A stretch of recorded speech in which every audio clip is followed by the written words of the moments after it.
RadioBroadcasting.com. Bronco Sports on K104 are brought to you in part by Rainy Lake Houseboats, the Outdoorsman Headquarters, Ekman Motors, the Coca-Cola Bottling Company, the Rainy Lake Medical Center, the Falls Lumber Company, the Falls International Airport, Howard's, Cenex East, City Drug, Lake of the Woods Foods of Baudette, Border Bank, Worley Motors, Enbridge, PCA, Lakes Gas, Nagurski Transportation, Edward Jones, Eric Strand and John Winkle, Snap Fitness, Northern Lumber, Manco Trucking, Hometown Hobby and Crafts, Domino's, Green Larson Mortuary, Up North Builders, North Star Electric, The Sports Shop, Rainy River Community College, and Service Master. Now, let's go out to the rink for Bronco Boys Hockey on K104 and RJBroadcasting.com. Good evening, everybody, and welcome to Bronco Arena as the International Falls boys hockey team gets to play their first game in 18 days as they take on the Proctor Rails. Tim Ringhoffer joining you here this evening on K104 and RJBroadcasting.com, and if you're watching us online or on KCC TV here in International Falls, you're joining us on yourliveevent.com. We're happy to have you along. It's good to be back at Bronco Arena. I was doing the math for somebody last night. In 2022, we've done 5 basketball games and just 1 hockey game, and that was a girls hockey game a couple of Saturdays ago. So good to be back here following Bronco hockey. They sit at 2-7 on the season. The last time we saw them was against one of the best teams in the state when they took on the War Road Warriors in the Hockey Town Holiday Classic over in War Road. They lost that game 8-1. It was the third of 3 losses at that tournament as the Broncos sit at 2-7 on the season. Now, with 18 days off, it has all kinds of possibilities to it. You've got, COVID, at least is what I've been being told, but there were other issues, not just COVID. There were flu issues and other things going on, other factors going on for this Bronco team. They're not completely healthy, but they're enough to get things going. They were well enough to play last Friday. They were supposed to play down at Moose Lake, but that game postponed because Moose Lake area had problems with health issues as well. So this is something that's going to be going on, and it's a continuing saga. The Broncos, 15 players in uniform tonight. I think Coach Baldwin told me was going to be the number. When I talked to Coach Lapsey for the Rails, he said, well, we've probably got 17. It looks like they've got a full complement of 20 out on the ice. At least it seems like they've got all kinds of kids. Maybe they're just that big or something here. But the Rails come into this game 10-5-1. They're unbeaten in their last 8. They're 7-0-1 over their last 8 games as they got to 10-5-1. And when you look at their record going back over the first part of the schedule, things went pretty well. And then they lost 4 games in a row. And Coach Lasby talked about the fact that those losses to Grand Rapids, Cloquet, Esco, Carleton, Duluth, Denfeld, and Hibbing Chisholm probably taught them a lot, and maybe is the reason why they're playing hockey so well right now. Let's take a break here on the Hometown Hobby and Crafts pregame show. Have you checked out Hometown Hobby and Crafts' large array of merchandise? Not only do they have everything to make your school or craft project the best it can be, but they also have so much more. They've got puzzles, baking supplies, yarn, fabric, stencils. Stop and see Hometown Hobby and Crafts at 327 3rd Street in downtown International Falls. When we come back from the break, we will have the interview I did with the head coach of the International Falls Broncos, Chad Baldwin. You're listening to the Bronco Boys Hockey Pregame Show on K104 and RJBroadcasting.com, and you're watching it on yourliveevent.com. Lake of the Woods Foods of Baudette is proud to be sponsoring Bronco Sports. Lake of the Woods Foods invites everyone to Baudette to check out the new look and added additions to our beautiful store. Caribou Coffee with takeout or drive-up service. Our full-service butcher shop with International Falls' very own Paul Dremel cutting your meats to order. Shell Gas with 91 non-oxy gas for snowmobiles and four-wheelers. It's new, it's exciting. Visit the new and improved Lake of the Woods Foods of Baudette. Check out our Facebook page and weekly ad at lakeofthewoodsfoods.com. When it comes to staying warm in the winter season, it's important to have a propane company you can rely on. Lakes Gas has been keeping families warm since 1959. Lakes Gas would like to remind you to check your tanks often and call for a fill when the propane level reaches 30% to assure you always have a warm home. Lakes Gas employs local folks that know the importance of keeping your house warm in the Northland. For prompt, dependable service, call Lakes Gas at 283-3035 or visit them online at lakesgas.com.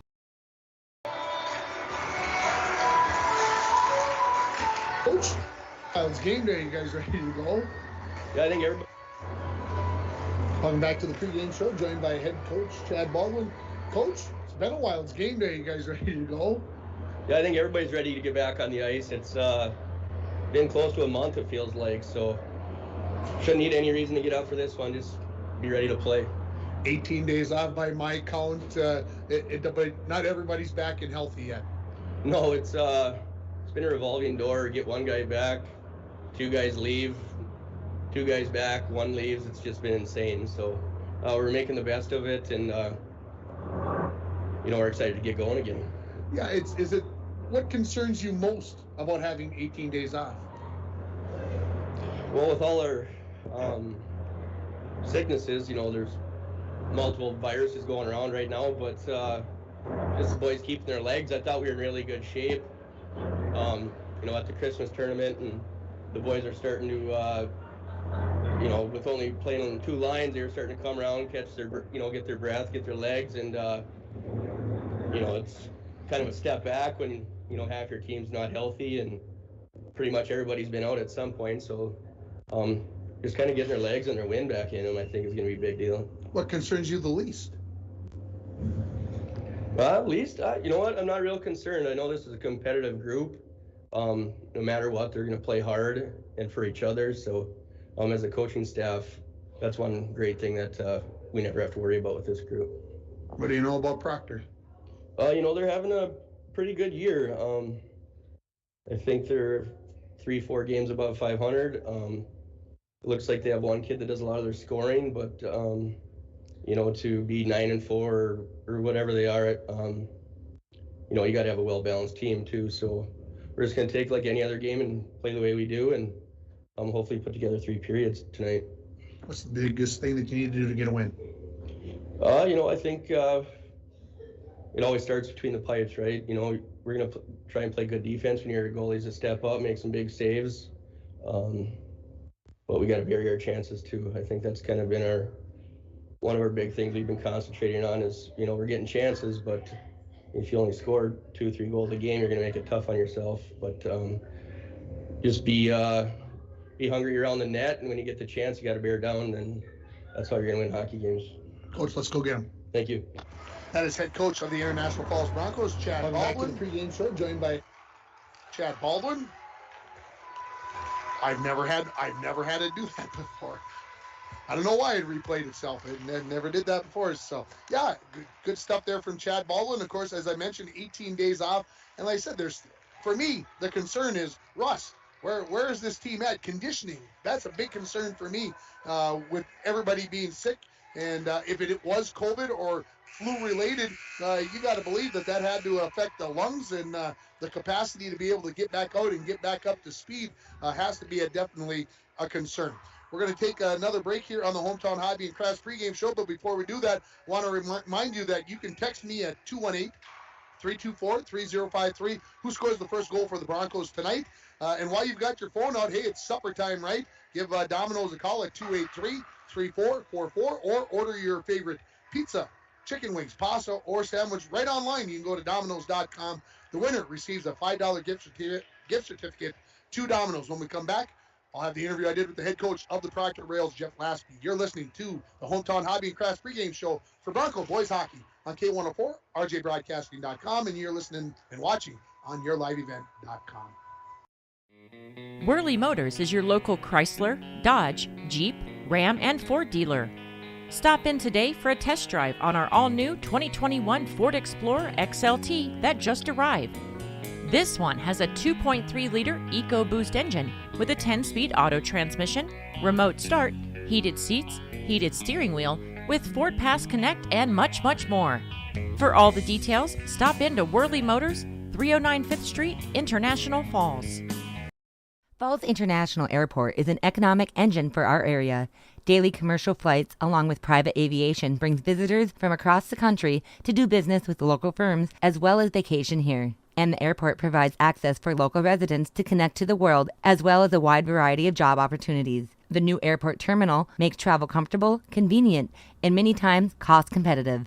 Falls International Airport, giving you another travel option and strengthening the economic fabric of our community.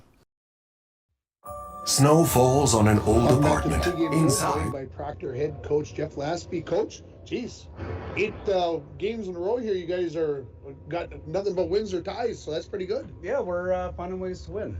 whether it's goaltending or guys stepping and putting pucks in the net, kind of finding a different way to win every night. So it's been good to see. Yeah, 10-5-1 on the season by what I saw today. So you've got to be pleased how things have gone.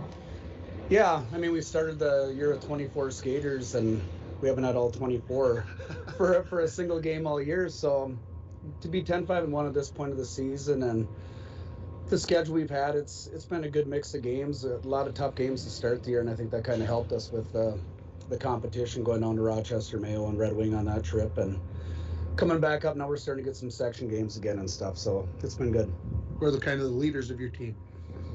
Well, we got pretty good senior group this year with our captain, Sammy Johnson, senior goalie, Cullen Solom, who centers our second line, and then Captain Dylan Hall is the center of our first line too.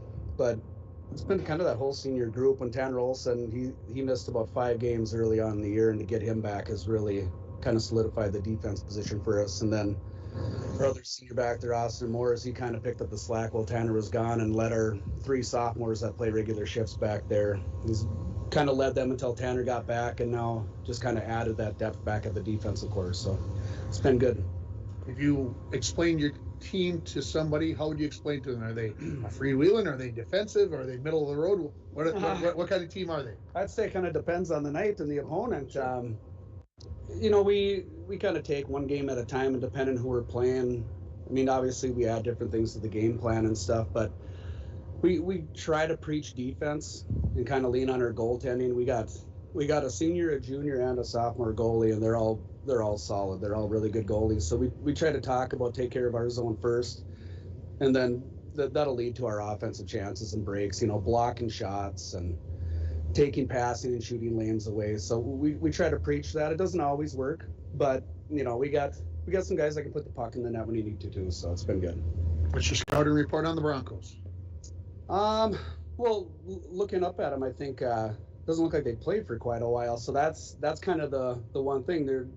They should be well rested, but you know, myself, I'm hoping they're a little rusty since they haven't played a game for a while. But no, they're always a tough team to play against, and this is a tough building to come up to and win. I mean, even when I was coaching girls hockey with the Mirage, we'd come up here, and it's just a tough place to play. It's a great old rink to come up to, and you just kind of hope the guys are ready to go, because it's always going to be a battle. Because it doesn't matter when we play a boys or girls hockey, it's always a physical game, and it's good hockey. So we're excited to be up here.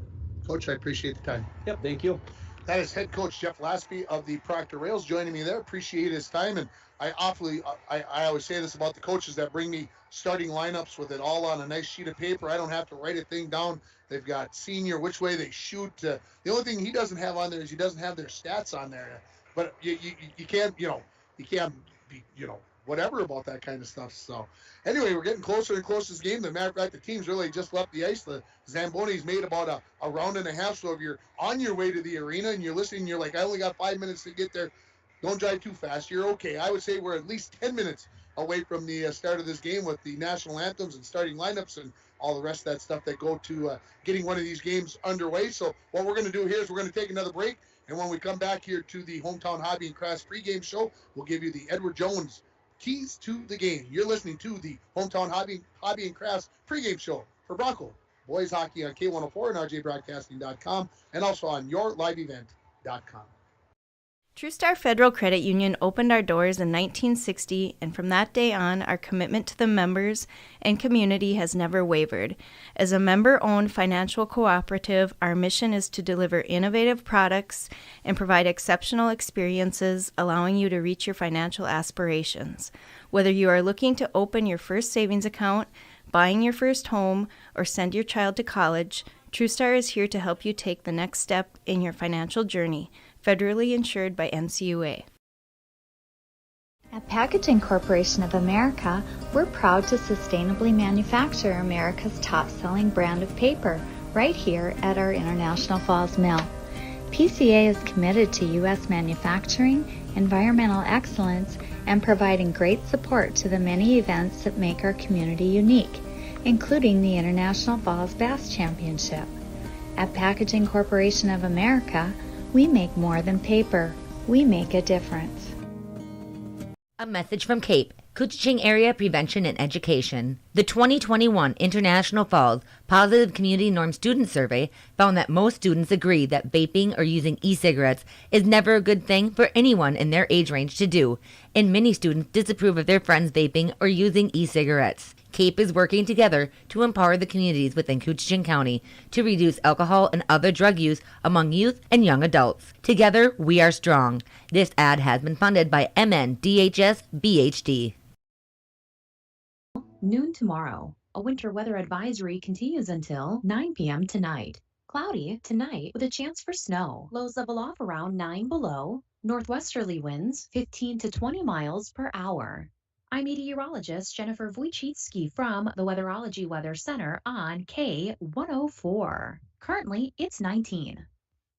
Welcome back here to Bronco Arena. Yeah, the temperatures, they are changing out there. If you haven't stepped outside in the last hour or so, it's cooled off, and the wind has picked up. So we're going to go from the snow. Hopefully you had a chance to go out and get it cleaned up tonight before it gets too cold and that wind chill advisory kicks in.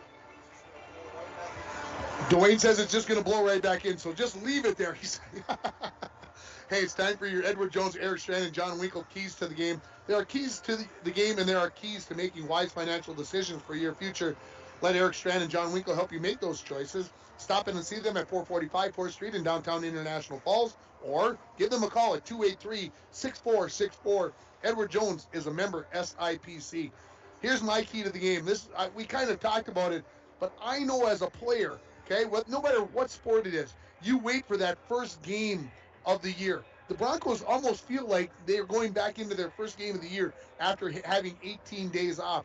You got to find that happy medium between being overly aggressive and wanting to go out and do everything on your first or second shift, and finding a way not to be too aggressive, not to take bad penalties, and do those extra things that maybe you're not supposed to get done or not supposed to do. Everybody wants to get out there and make an edge, make an advantage in this game, but do so under control, and that to me is the key to the game. And that is brought to you by Edward Jones, Eric Strand, and John Winkle.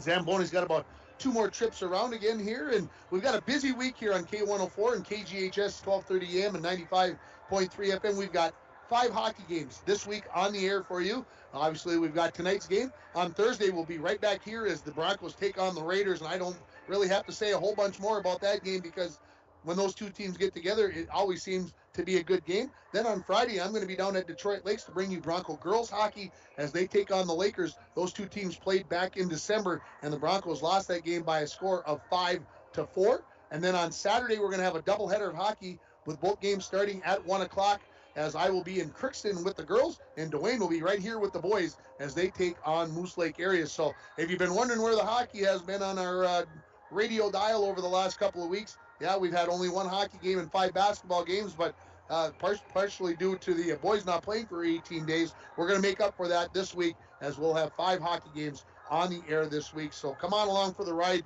and enjoy what we're bringing to you. And remember, the only way we can bring these games to you is through the support of our sponsors. So when you hear those sponsors, when you're listening to those commercials, when at the start of the game, when you hear those sponsors, that list of sponsors also at the end of the game, those are the sponsors you want to go and say something to them. Say, hey, thanks. We appreciate you bringing us Broncos sports because we enjoy hearing it on the radio or watching it on yourliveevent.com. We really, like I said, we cannot do it without them. You're listening to the Hometown Hobby and Crafts pregame show. Have you checked out Hometown and Hobby and Crafts' large array of merchandise? Not only do they have everything to make your school or craft project the best it can be, but they also have so much more. January is National Puzzle Month. They got 15% off all puzzles this month, so get on down there. Maybe stock up on a couple of puzzles. They make great presents for young and old alike, so get on down to Hometown Hobby and Crafts at 327 3rd Street in downtown International Falls. We'll take another break, and when we come back, we'll have the starting lineups here from Bronco Arena as the Broncos at 2-7 get ready to take on the 10-5-1 Proctor Rails. You're listening to the pregame show on K104, rjbroadcasting.com, and you're watching it on yourliveevent.com. Snow falls on an old apartment. Inside, the holiday season is in swing. On the first floor, Cokes are poured and stories shared among friends. 3 flights up, 1 generation passes down the family recipe to the next. So good. Inside every home, there's magic. Coca-Cola, real magic. Enjoy the real magic of the season with close friends, family, and refreshing Coca-Cola paired with all your holiday meals. Ho-ho, mateys! Mike, the pirates are back. Oh no, not them. They came in for icebox days, and now they no longer want to walk the plank. Why not, Don? They're pirates. Mike, now they just want to walk the carpet tiles. Well, of course they do, Don. It's warmer on their feet. Update your home and business with any of the major brands of flooring. Call now to get on the installation schedule. At Studio B Flooring next to the Falls Eye Care, 218-240-5599. Coming June 23rd through the 25th at Brainerd International Raceway, the Midwest Premier Country and Rock Festival. Lakes Jam presented by R&J Broadcasting. On the Bud Light main stage, hear John Party, Tesla, Gabby Barrett, Warrant, Kix, Mark Wills, and more. It's more than a music festival with watercross, drifting, poker tourneys, lawnmower racing, and more. For tickets and more information, visit lakesjam.com.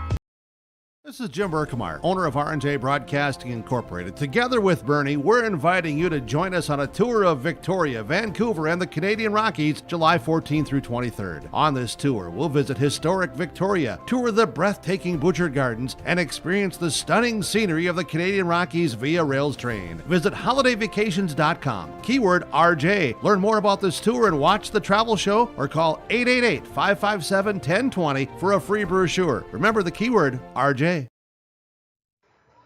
Back here at Bronco Arena, I want to remind you that you guys still have a chance to text me at 218-324-3053. Tell me who you think is going to score the first goal of the hockey game for the Broncos. And while you've got your phone out, why not give Domino's a call, 283-3444. Or you can order online to get your favorite pizza, chicken wings, pasta, or a sandwich. The winner receives a $5 gift certificate to Domino's. And we've got a couple of guesses so far in this contest, so still got plenty of time to put a few more down, so don't hesitate to give me a text there again at 218-324-3053.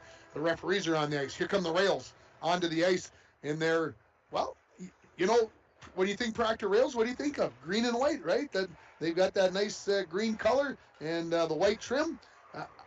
Very little green in this uniform for the Rails. A green stripe down the side of the breezer with a white and a little green at the bottom of the jersey of a gray jersey. So interesting. Still got that big capital P on the shoulders. And here come the Broncos onto the ice as well as we get closer to the start of this game.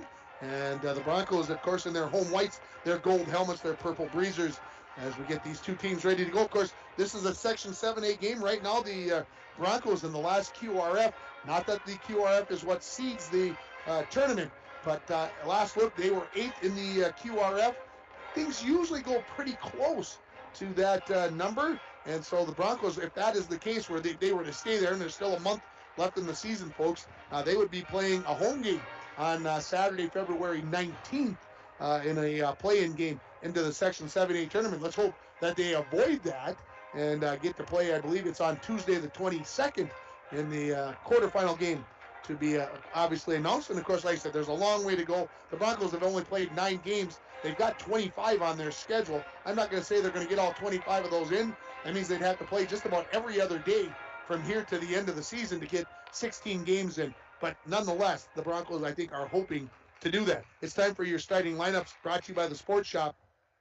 For honest service, fair prices on bikes, hockey equipment, and snowshoes. Get on there and take a look at their snowshoes, the Sports Shop in downtown International Falls. Let's look over at the Proctor Rails. Starting in goal will be senior number 1, Sam Johnson. Starting on the defense, number 3, a senior, Tanner Olson, and number 11, senior Austin Moores. Looking at your forward line on the left-hand wing is going to be number 24, Keenan Wilds. On the right-hand side will be number 22, Frank Amendola, a senior and a junior. And then your starting center in the middle of that first line is going to be the senior number 9, Dylan Holla.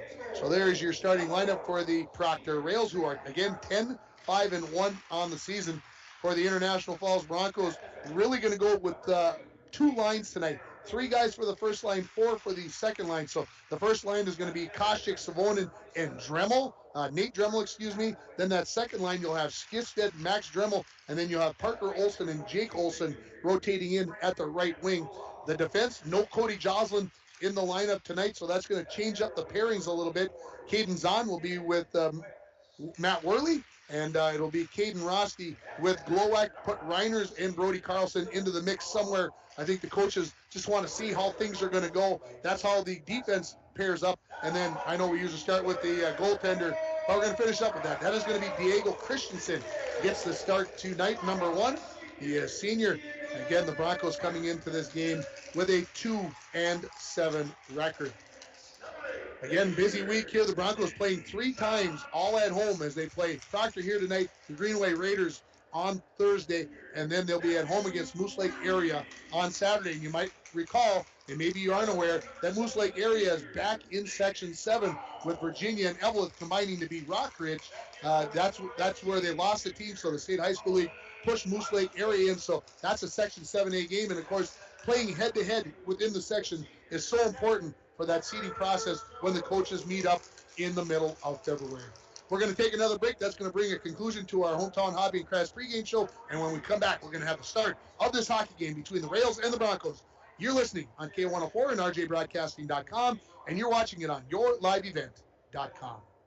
The holiday is now over, and the Outdoorsman headquarters of International Falls hopes everyone had a joyous holiday. A reminder to all you ice fishing enthusiasts to pick up your Outdoorsman headquarters bait club card. It's only $30, and it's good for 10 dozen chub or crappie minnows, and you get the 11th dozen free. The Outdoorsman headquarters has a large inventory of ice fishing combos priced to sell and to help put you on the fish. We also have Garmin and Markham fish finders. All this going on now at the Outdoorsman headquarters of International Falls.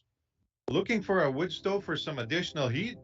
Stop into Falls Lumber Company to discuss which products meet the criteria for a 26% tax credit on your fireplace system. Our professionals will help determine which brand or model fit your needs best and the availability in today's tight supply chain. Handling some of the best names in the industry, Falls Lumber Company has the wood stove or fireplace for you.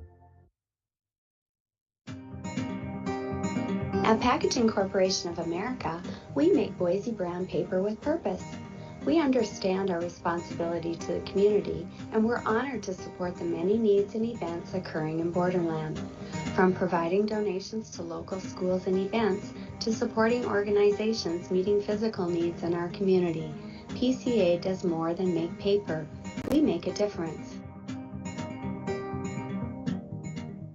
When it comes to staying warm in the winter season, it's important to have a propane company you can rely on. Lakes Gas has been keeping families warm since 1959. Lakes Gas would like to remind you to check your tanks often and call for a fill when the propane level reaches 30% to assure you always have a warm home. Lakes Gas employs local folks that know the importance of keeping your house warm in the Northland. For prompt, dependable service, call Lakes Gas at 283-3035 or visit them online at lakesgas.com.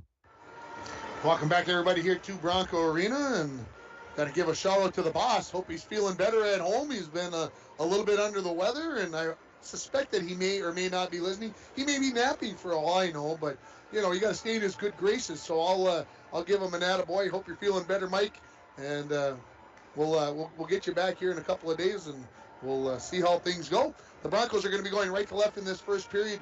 The Rails again in their road grays with white and gray trim. They'll be going left to right. And again, we're happy to have you along.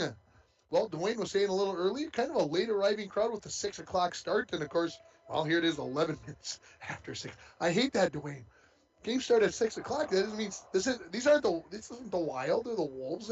Hey, when they say 6 o'clock, it means 6. No, I'm okay with it, folks. I didn't have anywhere else to go tonight, right? Let's see what happens here. The Bronco boys are getting back into play after 18 days off. I'm just curious to see what this team is going to look like in this hockey game as we get things started. Out there for the Broncos again on that starting line, Colin Koshik, Parker Savone, and Nate Dremel. That forward line on the defense, Worley and Zahn, and Diego Christensen in goal. We are ready for high school boys hockey as the puck is down, and the controlling the puck here is going to be the Rails. Bringing it right in is going to be Pavlovich, the one of the defensemen. He loses along the far boards as Worley checks him off. The puck comes into the near corner. Battle for the puck there. Holla sends it in behind the Bronco net, picked up there by Zahn. Goes out the far side for Nate Dremel. Couldn't come up with it outside of the zone. Taking back up for the rails. Puck comes to the near half wall. Battle for it there. Holla knocks it into the corner. Savonin overskates it. Rails centering pass. That goes off a skate. Fortunately for the Broncos, because that could have been a great A chance there for Amendola. Taking that puck away as it was thrown towards the net is going to be Zahn, and he sends it out to neutral. Pavlovich, who's been all over the ice, number 27, touching the puck everywhere, knocks it into the Broncos zone where Savonin gets it, skates to the red line. Broncos changing behind the play. Going in on the forecheck are going to be Koshik and Savonin as the Rails get it out to neutral. On his horse here comes Bartlam. Bartlam comes in, overskates the puck, leaves it there. Koshik picks it up. Tried to go back to Savonin, knocked back in by the Rails. That is Minaheim. Back out into neutral, picked up there by the Rails. They'll throw it right back in. They need to take up, and picking it up here for the Broncos is going to be Reiners. Excuse me, that is Rosti. Rosti gets it out to center, knocked down at center ice, and a couple of guys colliding there, and the physicality is not missing from the start of this hockey game. Broncos looking to clear it out, and big hit there on Colin Koshik by Bartlam. Puck is in the corner, picked up there by Savonin. He's yet to come off the ice. We're 90 seconds into this hockey game. He gets to the red line and dumps it back in, and the Broncos will get 5 fresh skaters onto the ice. Rails looking to go out the far side. Cross ice pass now onto the tape there of Bartlam. He heads to the bench as he gives it off to Solom. He comes in all alone. Knocked off the puck, picking up now Skifstead along the near wall. Skifstead gets to the red line, dumps and chases it in. Puck gets in behind the Rails net and then into the corner. Dremel checked off the puck there at the last moment by Moores. Rails looked to clear, kept in by Nate Dremel. Skifstead, his centering pass deflected back into the corner. Now pushed into the near side and out towards the point where it's going to be kept in by Zahn with the backhand pass. Chipped along by Max Dremel, and now the Rails have it. Cross ice pass. Here come the Rails. On the far side, this is McLeod. He comes in, wraps it around the board, sends it into the corner where Davidson picks it up. Pushes it out to the point. From the point, Moore's shot, kick saved by Christensen. First good look there for Diego, and he kicked that one to the corner. Back out to neutral. Puck batted around there. Rails now have it back in their own zone on the stick of Morris. Cross ice pass to his deep partner, Tanner Olsen. Comes back to the near side, intercepted by Zahn. Gets it off to Savonin. He pays the price. Shoot, saved by the goaltender, Sam Johnson. Shot, no score here. We're almost 3 minutes into this hockey game. I don't think we've had a whistle yet. Savonin picks up the puck, has it along the near half wall, dumps it to Koshik. Centering pass, looking for Parker Olsen coming off the bench. He's going to pick up a penalty as he's going to get called for the trip here as he tried to get a hold of that puck and got his stick inside of the skates of Riles, and he'll head to the bench for the first power play of this hockey game. This penalty comes at 2:54 for the trip. So the big power play here for the Rails. Face-off going to be the right of Christensen. Out on the penalty kill for the Broncos will be Max Dremel, Matt Worley, Skifstead, and that is going to be Glowak. He tries to clear after the face-off win by Max Dremel. Rails keep it in at the point along the far half wall. At the point now with it is Pavlovich. In the middle, right at the blue line is Holla. Comes to the near side, one-timer. That misses the mark off the stick of Tanner Olsen. Far side, Pavlovich. He backhands one towards the corner. Picked up there by Glowak, and he fires it down the ice as it got on top of the dasher there just as Pavlovich was trying to cut that off, and the Rails heading back in behind their own net to pick it up and break back out along the far side. On the far side with it is Tanner Olsen. Cross ice on the near side now to Riles. He skates in on the back edge, shoots, scores. Wow, that's a nice one as Christensen was late getting to the near post, and he just puts that up behind, and the Rails take a 1-0 lead here on the power play, as picking up the goal will be number 24. That is Kenan Riles, and we'll see how many assists they give, but this goal will come at the 3:32 mark for the Proctor Rails, and getting the 24, 3, and 9. We got the assist going to Olsen and Holla. So that is going to be from Riles and Riles scores, from Olsen and Holla. We're back underway here, and the puck comes back into the Rail zone. Rails have it along the far side, look to chip it out, kick back in momentarily, then right back out. And then Savonin sends one up into the Rails bench, so we get a whistle.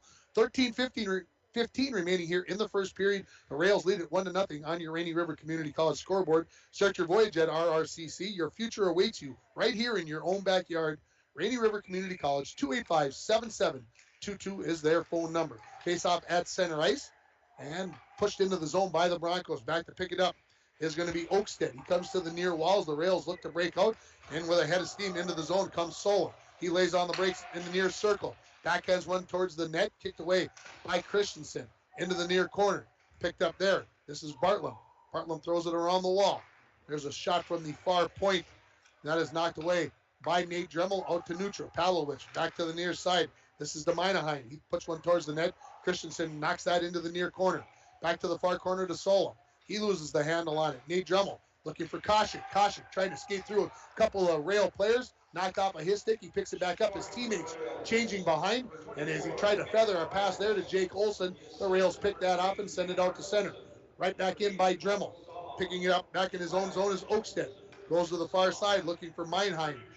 Tripped at center ice, and the Rails are going to go right back on the power play where they just scored, as Skipstead will head to the penalty box for the trip.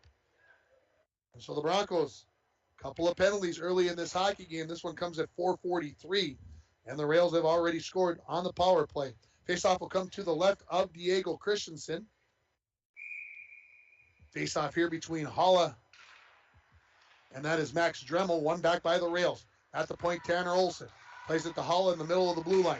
Knocked away by Koshik and then sent down the ice by Max Dremel. A little different power play setup than you see for most teams. 3 high, almost like a 1-2-2 for the Rails. You don't see it very often, and maybe that's why they can be very effective on the power play. Looking to bring it out where the Rails, that was broken up by Dremel and sent right back in onto the goaltender, Sam Johnson. Rails look to break out again. This is Holla, near side to Pavlovich. Pavlovich, his pass intercepted by Zahn. Zahn tried to get past Holla, and he stripped him clean and now has the puck. Throws it into the far corner. Picked up there by Tanner Olson. Out to neutral. Knocked around, and sending it right back in is going to be Dremel. 1:15 remaining in the power play for the Rails as the Broncos get a couple of fresh skaters on. Holla making some nice moves as he breaks out of his zone down the far wall. Stops as he gets inside the blue line. Throws it into the near corner where Pavlovich will come up with it. He chips it off to Riles. Riles tries to come right back to Pavlovich. They playing back and forth in the near corner. Glowak comes up with a stick lift there and lets the puck go all the way to the far wall. Kick back into the corner.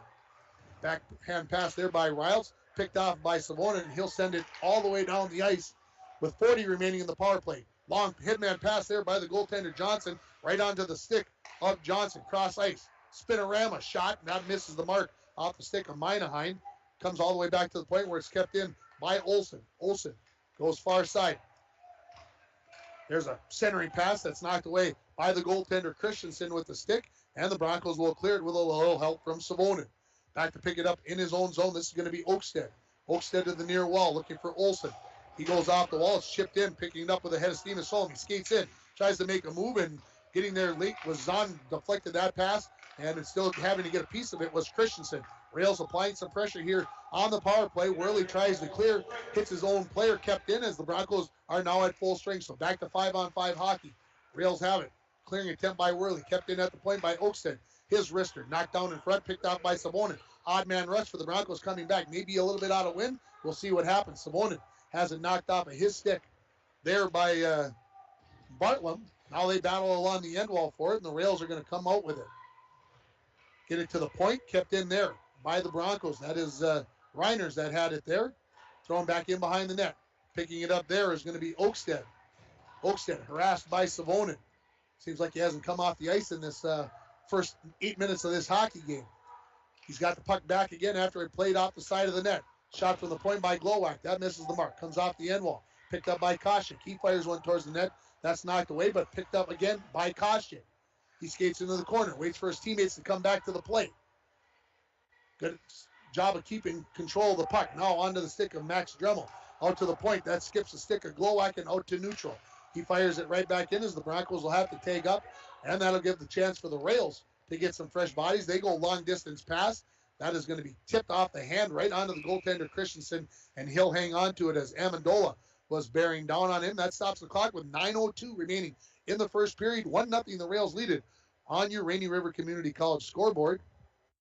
Give me a chance to catch my breath because, well, we've played nearly 8 minutes, and I think we've only had about 4 whistles in this entire hockey game. So right back to speed here. Christensen face off to his left. Broncos win that back by Max Dremel along the end wall. Picked up there And now battle for it along the end walls. They kick it along. The Rails come up with it. This is Amendola. Out to the point to Pavlovich. Pavlovich plays with there. Rister, that was tipped. And ooh, all right.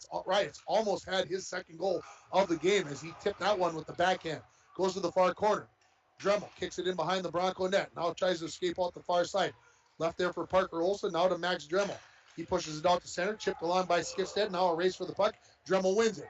Skates in, crosses over. He's going to get tripped up, and the Broncos are going to go on their first power play of the hockey game. So 3 penalties, 3 trips in this hockey game. This penalty comes at just past the halfway mark of the first period at 8:34, and it is going to be Pavlovich that is going to head to the penalty box for the Rails. And the Broncos have their first power play of the game, and it's brought to you by Up North Builders, expert construction in International Falls. They've got planning, they've got management, and they've got experience. It makes a difference. Up North Builders. The faceoff to the right of goaltender Sam Johnson for the Rails. Faceoff win by the Broncos. Glowak on the near point. Off to Savonin. Right back to Glowak. His wrister hits a stick up into the netting. We get a whistle just in seconds into this power play. And we'll get a faceoff to the, let's see which way the linesman goes. He's going to go to the right of Johnson. A lot of these names are familiar from the Rails baseball team that in the Legion, Senior Legion tournament that I followed along. So a lot of the names very familiar for me. So the Broncos control off the faceoff. Worley skates through a little bit, gets past the stick there of Horngren, centering pass right over, goal! And it is going to be Colin Koshik on the power play, and we are tied at 1. This goal comes at 8:54, so 2 power play goals in this hockey game. And we Broncos have tied it on at 1 on the power play goal by Colin Koshik. And so I look down, we've got a couple of winners, Eric Anderson and Cullen Erickson. You are winners. Make sure you stop at the radio station to pick up your $5 gift certificate to Domino's. The assists are going to go to Nate Dremel and to Matt Worley. We're back to action here as the Broncos kick it around, and there's a big hit on Nate Dremel. He absorbs it well. Puck back in the rail zone. Right there with it is Cooper Johnson. He gets it out to neutral. Big collision there. Puck still being batted around, and the Rails look to bring it into the Broncos zone, and they do. Reiners tries to clear, kept in on the far side by Launderville. Towards the Bronco net, Christensen says, I'm going to cover that one up, get everybody settled down. The Rails are going to bring some fresh bodies out. We'll see if the Broncos do the same. Looks like they're going to bring some fresh forwards out as well. So 7:40 remaining in the first period. We're tied at 1 on your Rainy River Community College scoreboard. And Koshik with a good opportunity right at the side of the net as that puck kind of came loose through a mishmash of players and was able to put that in the back of the net. Another faceoff win for Max Dremel. Puck comes to the near half wall, pushed along, and Skifstead gets it out to neutral, sent right back in by Cooper Johnson into the Broncos zone. In behind his own net is Worley. Worley comes out near side. Skifstead has it along the wall, flips it off the glass, and out to neutral. Kicked around right back into the Broncos zone. Zahn, cross-ice pass just out of the reach there of Jake Olson. Rails have it back in their own zone. Near side, this is Cooper Johnson. Looking for Amendola. They can't connect, and it'll be an icing call on the Rails with 7:10 left in the first period. And we're going to go back, and we are going to give that the snap decision of the game, that goal by Colin Koshik, as he was able to get that puck and just snap it up into the net. Snap Fitness on Shorewood Drive is a 24-hour facility with free weights, tanning, hydro massage, and more. Personal training is available. Give Haley Silvers a call at 283-0020. That is Snap Fitness on Shorewood Drive. Face off to the right of goaltender Sam Johnson as we are 5-on-5 hockey here. Rails have it in behind their own net. This is Oakstead. Try to clear out the far side. Puck kind of laying there as a couple players overskated it. Koshik knocks it towards the net where it's now going to be picked up by the Rails. Savonin picks the pocket there of Moores. Skates in behind the net on his backhand. Goes out to the point to Glowak. Glowak chips one towards the net. That was chipped even closer by Koshik. Went wide of the mark. He chases it down in behind the net. Fires it back into the far corner where it's going to be picked up by Oakstead. His stretch pass looking there is going to be picked out by Savonin. He shoots from the top of the circle. That cut the goaltender Johnson up in the shoulder another 4 inches higher, and that goes right under the crossbar and over the shoulder of Johnson. Rails looking to clear it out. They can't do it as Dremel. Nate keeps it in. Heads to the corner to pick that up. Into the near corner. Rails have it there, and they'll get it out to center. Back to pick it up is Zahn for the Broncos. Cross-ice pass looking for Glowak. That's chipped along by Savonin as he heads to the bench as the Broncos are changing their forward line. Zahn regains at center ice, fires it in behind the rail net where Johnson, out of his goal, stops it. Picked off there by Max Dremel. His centering pass looking for Skifstead. Caught the stick, then Skifstead takes it away and fires a backhander that goes wide of the mark. Fired into the far corner. Moores for the Rails. Looks the backhand one out of the zone, kept in there by Worley. Hits a skate, pops up in the air. Worley throws it to the near corner. Back to pick it up now is Oakstead. Plays it along the near wall. Zahn keeps it in at the point. He fires it into the far corner. 5.5 minutes remaining in period number 1. The Broncos and the Rails tied at 1. In behind the net, it is Max Dremel. Leaves it off for Skifstead. Skifstead tries to skate out of the corner. Centering pass kicked away by the Rails, and they'll clear the zone. Back the other way we come. This is the fourth line center, Ethan Carter. He fires it in. Christensen settles it down behind the net. Picked up there by Carter. His centering pass, point blank shot. That's kicked away by Worley. That was off the stick of number 13, McLeod. Here come the Broncos. Back the other way. Dumping and chasing is going to be Parker Olson as his teammates change in behind him. The Rails ready to escape the zone. Chipped off there by Savonin. Olson chips one in, and Parker Savonin picks it back up in the corner. Skates along the near half wall. Leaves it back for Koshik. They can't connect, and now it's Tanner Olson. Big collision. This is going to be a penalty on the Broncos, as going to the penalty box is going to be Glowak, I believe, and he is going to get an interference call.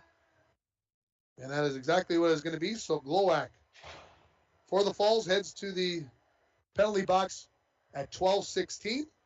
And the Rails will go on their third power play of the game. And Glowak, again, one of those penalties where, maybe in the old days they'd have let that go, but the puck, 3-4 strides away from the player. So these days, that's an interference call. So the face-off to the right of Christensen. Savonin versus Solom, as Savonin wins it back. Along the end wall with it is Worley. He has his pocket pick. Off with his Minaheim. He plays it off the far wall, and Savonin picks that up and fires it down the ice. Skating back to pick it up there for the Rails is going to be Bartlett. He'll leave it behind his net for Oakstead. Third power play of the game for the Rails there, 1 for 2. Coming along the near side now, this is Bartlett into the zone. Sharp angle shot that goes through the blue ice in front of the goaltender Christensen and all the way to the far wall. Thrown right back around to the near wall. Battling for it there. Savonin comes away with it, flicks it all the way down the ice. Johnson, the goaltender, comes out of his net, fires it past Koshik, and here come the Rails in transition. Bartlett into the Broncos zone. Comes wide, looking, centering pass. That fortunately was deflected by Max Dremel because there were two Rails waiting for a chance to fire that puck at the goaltender Christensen. Out to center. Rails bring it right back in. Kicking it along is going to be McLeod. Rails are trying to get some fresh power play people out there. Here's a slap shot from the point. Hit the defenseman and goes past the goaltender Christensen as Zahn tried to knock that away with his stick. And as he did, he deflected it up right underneath the crossbar, and the Rails lead it by a score of 2-1. This goal comes at 13:24 on the power play. So now the Rails 2 for 3 on the night. And Dad looks up at me and he doesn't want to say anything. 3 from 9 and 27. So getting the goal is going to be number 3, Tanner Olson. The assists go to Hala and 27, Pavlovich. 2-1, the Rails lead it here on your Rainy River Community College scoreboard as we're back underway. Puck at center. The Rails looking to bring it in. This is Riles. He got the first goal for the Proctor Rails here in this hockey game. He has it along the end wall. Two Broncos come and bump him off the puck. Comes up along the far half wall. Kicked back into the corner. Glowak has it there. Tries to come cross ice. Deflected by the Rails. Comes in behind the net. Rossi up along the near wall. Skifstead falls down. Knocks it back into the corner. Dremel had it momentarily. Then taken away by the Rails. Very physical behind the net here. Out to the point. Kept in there by Olson. Olson along the far half wall. Turning his Riles. In behind the net. Look to give and go right back to Riles.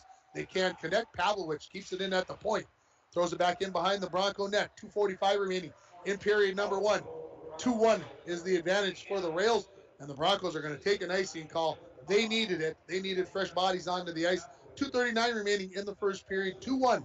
Proctor leading International Falls in boys hockey. Happy to have you along here on K104 and rjbroadcasting.com. If you're only listening to us, and if you're watching us on yourliveevent.com, or you might be watching us on KCC TV. So we're happy to have you along in any case. Face off to the right of Diego Christensen. One back by Savonin. Worley backhands it around to the near wall. Koshik was waiting for that, and the Rails poked that along. Looks like they're going to be able to keep it in. At the point, leaving it out there is Davidson. Into the corner with it now is going to be Carter. Carter. And Worley battle for it along the wall, coming away with his Carter. Out to the point to Moores. He skates, lets a wrister go. That deflects. Ooh, a late kick save by Christensen. Right out front, whipping on that shot there for the Rails was Davidson. Fired back to the end wall. Centering pass broken up by Worley, and the Broncos look to bring it out with caution. Cross ice looking for Nate Dremel. That's a little bit too far out in front of him. And Moores will send it right back into the Broncos zone with under 2 remaining in period number 1. Zahn goes to the far wall looking for Nate Dremel. Kept in at the point by Moores. Moores skates in a little bit. Leaves it off for a teammate who shoots. And that shot was deflected as Minaheim was looking to put one into the back of the net. Puck goes to the far half wall. Teams battle for it there. Worley comes up with the loose puck. Cross ice to Zahn behind his own net. Now looking for Dremel to escape the zone. Off to Koshik. He races along the near wall. Plays it off the wall. Picks it up in the near corner. Lays on the brakes. Gets knocked down. Parker Savonin picks up the loose puck. Looking for Parker Olsen coming off the bench. He was coming down the slot. They can't connect, and now here come the Rails. Possible odd man rush. Here's a shot that hits the stick of Rosti. Goes up off the glass and stays in the zone, and now kicked out by the Broncos. That shot by Bartlam. Rails back in their own zone with just over a minute remaining in the period. Bartlam has it at neutral. Tried to leave it off to a teammate. They weren't on the same page, and now the Broncos ready to come back the other way. Parker Olsen looking for a Skifstead. He tips it into the zone, but there it'll be picked up by Pavlovich. Pavlovich goes in behind his own net. Rails looking to clear their zone, and now they come out. That pass can't connect, a little bit behind Bartlam, and now Rosti tried to pass that off to Skifstead. Couldn't quite control it. Now has it back and fires it in behind the net where Johnson settles it down for the Rails with just over 30 remaining in period number 1. 2-1, the Rails lead it. Shot from the point, bouncing puck. Mack settles it down, shoots. A little bit off the mark. Comes off the end wall. Kept in by Glowak. He sends a wrister. That changed directions and I believe missed the goaltender. Comes into the near corner. Dremel has it to Rossi, who backhands it into the corner. In behind the net. Picked up by Pavlovich. 11 remaining in the period. Pavlovich being harassed. Spins, controls the puck. Rails look to get it out, and they will. Skating cross ice is Rossi. Backhands one. And sending it towards the net there is going to be Max Dremel. But that is going to have 17 minutes in the books. The Rails are going to lead it 2-1 here over the International Falls Broncos. We'll take a break and we'll come back with the Green Larson Mortuary in between periods report. You're listening to Bronco Boys Hockey on K104 and RJBroadcasting.com, and you're watching it on YourLiveEvent.com. Lake of the Woods Foods of Baudette is proud to be sponsoring Bronco Sports. Lake of the Woods Foods invites everyone to Baudette to check out the new look and added additions to our beautiful store. Caribou Coffee with takeout or drive-up service. Our full-service butcher shop with International Falls' very own Paul Dremel cutting your meats to order. Shell Gas with 91 non-oxy gas for snowmobiles and four-wheelers. It's new, it's exciting. Visit the new and improved Lake of the Woods Foods of Baudette. Check out our Facebook page and weekly ad at lakeofthewoodsfoods.com. When it comes to staying warm in the winter season, it's important to have a propane company you can rely on. Lakes Gas has been keeping families warm since 1959. Lakes Gas would like to remind you to check your tanks often and call for a fill when the propane level reaches 30% to assure you always have a warm home. Lakes Gas employs local folks that know the importance of keeping your house warm in the Northland. For prompt, dependable service, call Lakes Gas at 283-3035 or visit them online at lakesgas.com. Ho-ho, mateys! Mike, the Pirates are back. Oh no, not them. They came in for Icebox days and now they no longer want to walk the plank. Why not, Don? They're pirates. Mike, now they just want to walk the carpet tiles. Well, of course they do, Don. It's warmer on their feet. Update your home and business with any of the major brands of flooring. Call now to get on the installation schedule. At Studio B Flooring next to the Falls Eye Care, 218-240-5599. At Packaging Corporation of America, we're proud to sustainably manufacture America's top-selling brand of paper right here at our International Falls Mill. PCA is committed to U.S. manufacturing, environmental excellence, and providing great support to the many events that make our community unique. including the International Falls Bass Championship. At Packaging Corporation of America, we make more than paper. We make a difference. A message from CAPE, Couchiching Area Prevention and Education. The 2021 International Falls Positive Community Norm Student Survey found that most students agree that vaping or using e-cigarettes is never a good thing for anyone in their age range to do, and many students disapprove of their friends vaping or using e-cigarettes. CAPE is working together to empower the communities within Couchiching County to reduce alcohol and other drug use among youth and young adults. Together, we are strong. This ad has been funded by MNDHS BHD.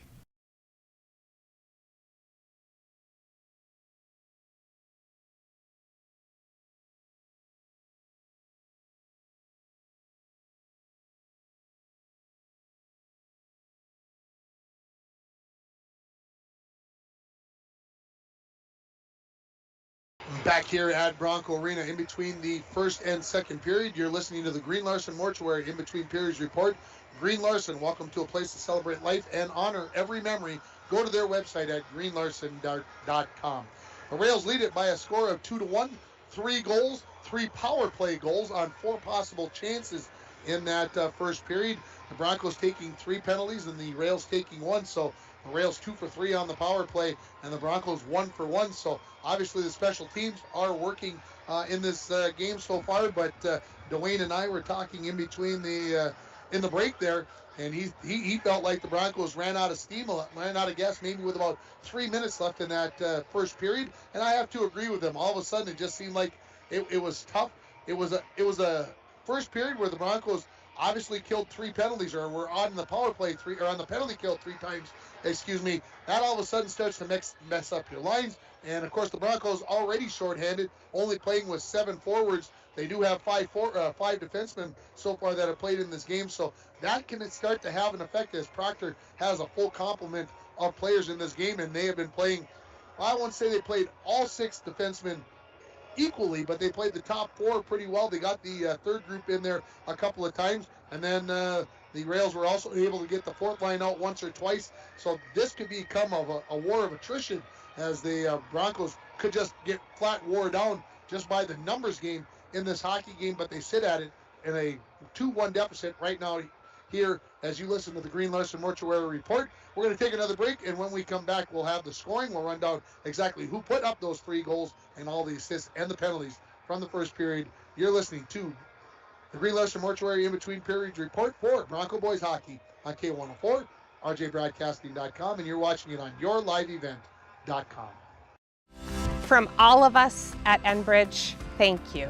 Thank you. Miigwech, and thank you for working on Line 3 replacement. Thank you to everyone who supported this project. Construction is complete on a new and safer pipeline that will deliver the North American energy that we all rely on every day. And it's done thanks to the support and hard work of thousands of people. I'm grateful for every single voice of support and every hour of labor put into this project. Thank you.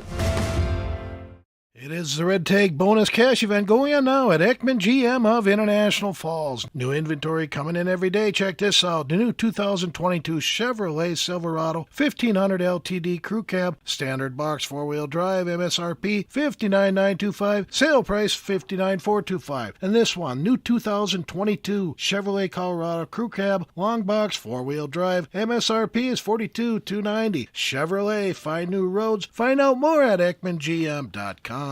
Ho-ho, mateys! Mike, the Pirates are back. Oh no, not them. They came in for icebox days, and now they no longer want to walk the plank. Why not, Don? They're pirates. Mike, now they just want to walk the carpet tiles. Well, of course they do, Don. It's warmer on their feet. Update your home and business with any of the major brands of flooring. Call now to get on the installation schedule. At Studio B Flooring next to the Falls Eye Care, 218-240-5599.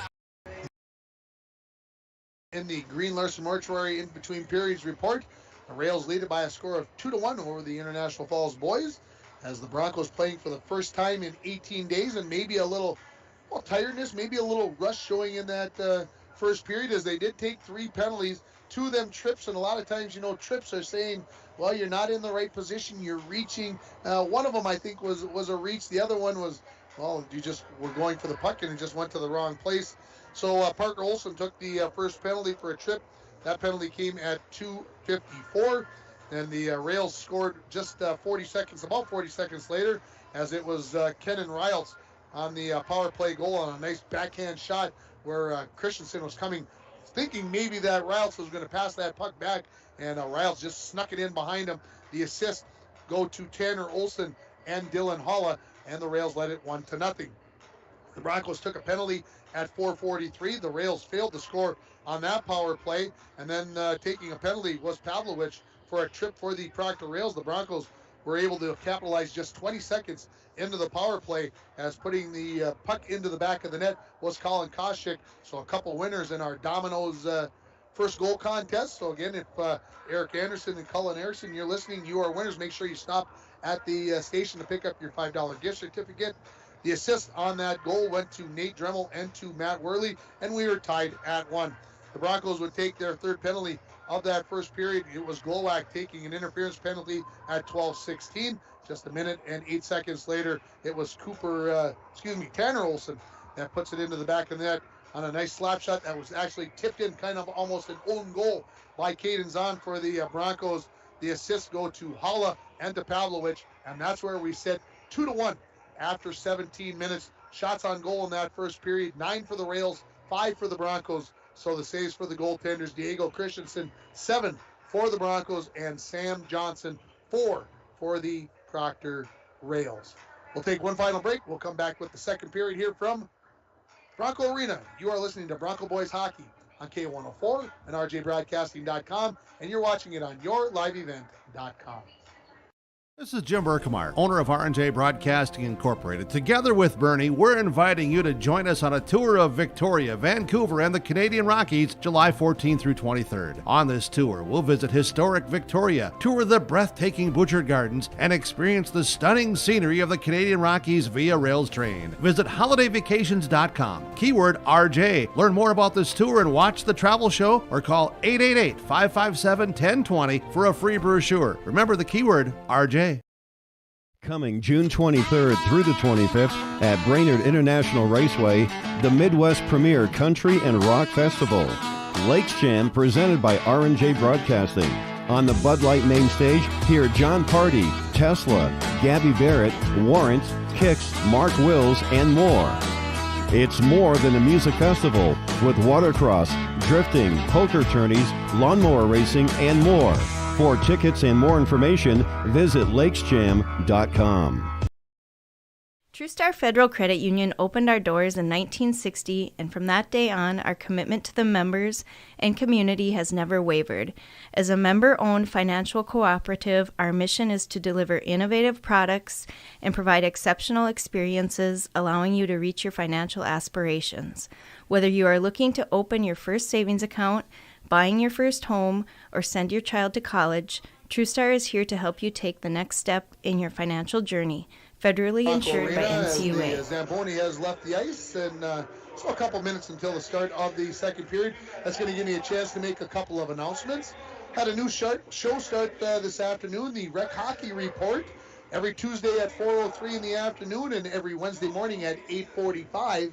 You can hear the Rec Hockey Report, brand new show, and get you caught up on everything that's going on with the Bantams, Pee-wees, Squirts, Mites, Mighty Mites, 8U hockey for girls, 10U hockey for girls. We'll get you all caught up on everything that's going on. So listen at, again, 4:03 on Tuesday afternoons and 8:45 on Wednesday mornings for the Rec Hockey Report.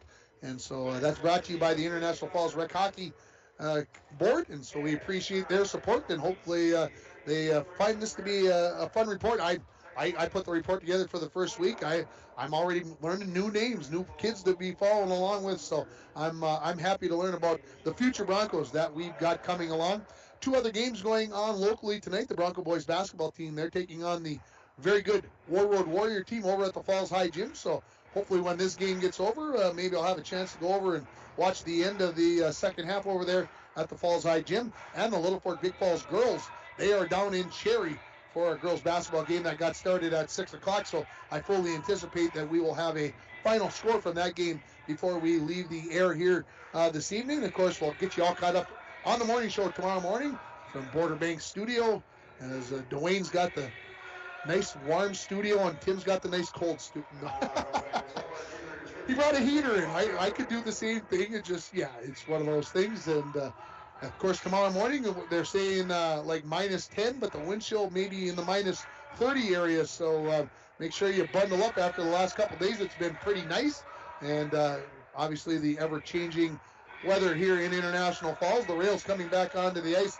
Hopefully the Broncos not too far behind. Of course, the teams are going to switch ends, and the Broncos will be going left to right in this second period. We've got 4 more hockey games on the air.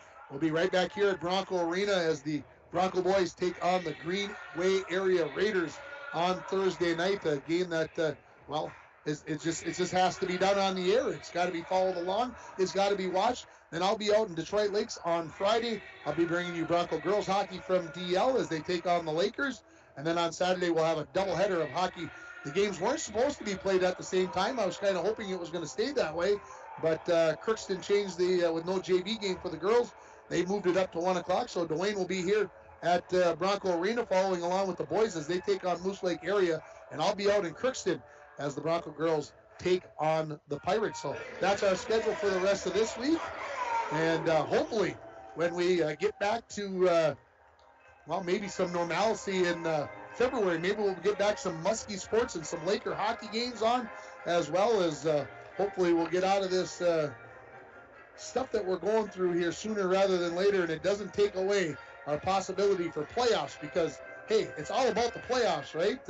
Just ask all the NFL teams right now how they're feeling about things as, they started with 14, now they're down to 8, and, they're in the same place that the Vikings are, some of those teams, Hey, what's worse? I'm going to say this to Dwayne right here, and he's not going to get a chance to respond on the air, but the Vikings went 8-9 and didn't make the playoffs. The Cardinals were 10-2 and lost 5 of their last 6 games. Who's more disappointed, Vikings fans or Cardinal fans? The Cardinals still have the same coach. Well, there's his response. Maybe we'll pick up this conversation tomorrow morning on the morning show. You never know what's going to be talked about on the morning show, like last week when it was Rubber Ducky Day. Do you know what tomorrow is? Tomorrow's Popcorn Day, National Popcorn Day. I think Dwayne's got an idea. You're going to want to wait and see what he's going to talk about. Of course, never on a Sunday tomorrow at 9:03. You don't know what's going to come up there on that show ever. And, of course, the amazing Radio Watch. And we'll see what Crazy Nikki has for sale this week on the Radio Watch. And we're ready. She doesn't like being called crazy. But I got her. What can she do to me from here? Not much tonight, but maybe tomorrow. Maybe, whatever. We're back underway here in the second period, back in the Bronco end. The puck is there, and Christensen leaves it there. Puck pushed up along the wall by Worley. Nate Dremel looks to push it along, but Tanner Olsen squeezes in from the point, pushes it into the corner. Puck played along the end, while picking it up there now is Holla. Goes cross ice, looking for Pavlovich. He just gets a piece of it, enough to keep it in the Broncos zone. Savonin on the wrap around the boards has it knocked off of his stick. Out towards the point, Dremel. Nate knocks that away. Savonin picks it up. He tries to clear the zone, can't. Off the wall here is Riles, and now knocking it out to center after the third or fourth attempt is going to be Dremel. At neutral, picking it up there is going to be Riles. He goes cross ice. Tipping in is going to be Holla. He chases into the corner. Wraps it into the near corner. Olsen. Centering pass knocked away by Nate Dremel. As skating down the slot, looking for that pass was Bartlett. Broncos try to clear, picked up. Bartlett going to be tripped up. No arm up this time, though. Savonin turns, tries to fire it out. That hits number 20 there. That is Minaheim. And then it's wrapped around back to the far side. Broncos try to clear. Rails just keeping the pressure on here. And finally, Dremel is able to knock it out. A minute 15 into this second period, the Broncos are finally going to get a chance to change out 4 of their 5 players. In behind his own net with it is Cooper Johnson. He lays on the brakes, goes back in behind. And now out the far side, here come the Rails. They can't connect. That pass was just out of the reach of Solom, and now here come the Broncos. Max Dremel in. His wrister. That hit the body of Cooper Johnson. Puck laying around there, being batted around. Skifstead, backhanded pass, looking for Jake Olsen. He puts it onto the goaltender Johnson, who covers it up. A minute 42 into the second period. The score remains Proctor 2, International Falls 1 on your Rainy River Community College scoreboard. Start your voyage at RRCC. Your future awaits you right here in your own backyard. Rainy River Community College, 285-7722. Face off to the right of Johnson. One back by the rails. They send it around the boards. With it is Riles. That's knocked off of his stick. Good job there by Roski, pitching in from the point. Centering pass, looking there for Jake Olson. He was tripped up, and the puck picked up by the rails. They go out the far side, kept in by Glowak at the point. He throws it back in behind the rails net. Under 15 remaining in period number 2. Proctor lifts one up into the penalty box here along the near side, and the faceoff will come to the left of Johnson. Of course, in the pros, that's a penalty, but not here, not so at this level. So the faceoff comes to the left of Johnson. For the Broncos, looks like it'll be Savonin that will come out and take the faceoff. He'll go against the number 1 center for the Rails in Dylan Holla. Puck down, winning it back is Holla, and he puts it right onto his goaltender Johnson, who gets down, stops it with the stick, covers it with the glove. We get a whistle, and we'll do it all over again from his left. This time winning it back again is Holla. Sent around to the far wall. Amendola tried to clear it on a second attempt there with some help from Holla. Here comes Riles into the zone. Tried to lead that back to Holla. Knocked away by the Broncos. Kept in at the point by Oakstead. His point misses the mark. Chip back out front. Settling down. Amendola. A big save there by Christensen. That is the save there. And as he got his body out, he, I believe, either knocked the net off of its pegs or it was done by one of the players going by the net. But we're going to give that the save of the game, brought to you by Northern Lumber. Free estimates, delivery to your worksite, and paint matching. Northern Lumber, everything to build anything, located on Highway 53 at 307th Street in International Falls. That was a great job.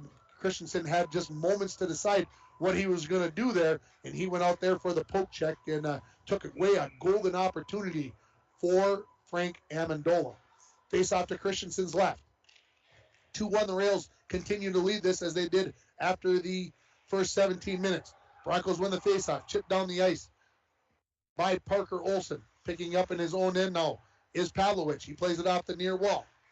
Kept in at the point by Worley, and he sends one up into the netting as he went with the quick slap shot there. And I think they are going to say that it hit the stick of a Rails player. So the clock stops. 14:05 remaining in the second period. Faceoff to the left, and the linesman gives the touch call off the rail stick. So we'll do it to the left of Johnson. Max Dremel to take it for the Broncos. He's so good, and he wins another one. Zahn has it near the blue line. Turns, wrist shot, goes off of a stick, comes off the glass. Parker Olson, man, centering pass right out front. Dremel got a backhanded flick at that, and the goaltender, Johnson, what a great job of sticking with that and coming up with the stop. Pretty good opportunity right out front there. Parker Olson there, a nice pass out in front. Face off, popped up in the air, right to the net. Olson, and that's saved by Johnson and cleared away by the Rails. Back into the far corner, going to be picked up by Tanner Olson. Pushed out towards the point, and now odd man rush for the Rails. 2-on-1, 3-on-1 now they come in. Skating in, shooting, saved by Christensen off the shot there by, that is number 17, Launderville. And good job by Christensen. He's been solid here in this second period on a couple of good chances and a little talking between boys after the whistle. So we'll get a face-off to the left of Diego Christensen, and we're actually going to get a penalty coming up on Max Dremel. Didn't see the hand go up in the air, so the fourth power play. This is going to be a rough, it's going to be both, so 17 also going to go. That is going to be Launderville, so coincidental minors here, so we'll continue with 5-on-5 hockey as we'll get roughs. These penalties at 3:26. So it'll be number 17 and number 5 for the Falls, 17 for Proctor, and we're back to play here. Face off, controlled by the Rails, out to the point to Olson. His pass along the wall, picked up there by Solom. His centering pass knocked away by Glowak, and he has the loose puck. Flicks one off the wall out to center and takes a big hit there. And the Rails have it, send him back into the Bronco zone. Roski clears the zone. Oakstead throws one towards the Bronco net. Glowak kicks that to the wall as the Rails take up. Savonin tries to clear the zone. He does. Rails take back up, and now back out to center. Oakstead picks up the poor pass as my buddy Dwayne to my left shakes his head. Broncos knock it out to center. Race for the puck, going to be won by Oakstead. Under 13 remaining in the second period. Rails 2, Broncos 1 in boys high school hockey. Puck is at center, picked up there. Now Solomon got in ahead of the puck as he tried to spin in, and it'll be an offside call. On the rails, stops the clock, 12:45 remaining. In period number 2, the score again, 2-1 in favor of the Rails. 3 power play goals in that first period for all the scoring. We'll get the face-off just outside the rail zone. It'll be Holla for Proctor. And it looks like it'll come out, maybe going to be Koshik. Yeah, Koshik will take this face-off. One back by the Rails. Playing it off the glass out to center is Moores, and now back into the Bronco zone. Zahn will skate back in behind his own net as he stops there. Comes out the near side. Looking for Jake Olson. Couldn't control that. Knocked into the corner by the Rails. Out to the point. Holla picked up there by Moores. His pass knocked away by the Broncos out to center. Rails send it right back in, but they've got to touch up. Worley skates it out of the zone. Gets to the red line. Has it knocked off of his stick. Comes loose onto the stick of Jake Olson. His pass into the rail zone. Picked up there by the Rails. They come back the other way. Skating along the far wall with it is Riles on his backhand. This is how he scored the first goal of the game. Doing a better job there was Christensen. Rails in behind. Centering pass right up front. Holla, point blank range. Christensen the save. As Holla was all alone, and Christensen able to get the shoulder pads on that one and hang on to the rebound. Stops the clock with 11:57.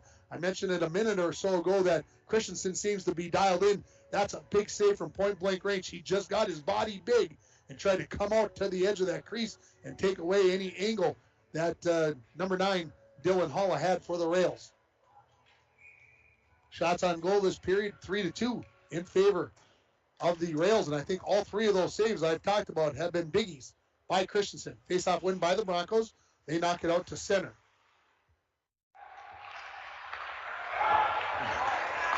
Parker Olson on the far side, flicks one into the rail zone. Going to be picked up there by Ethan Carter. He skates in behind his own net.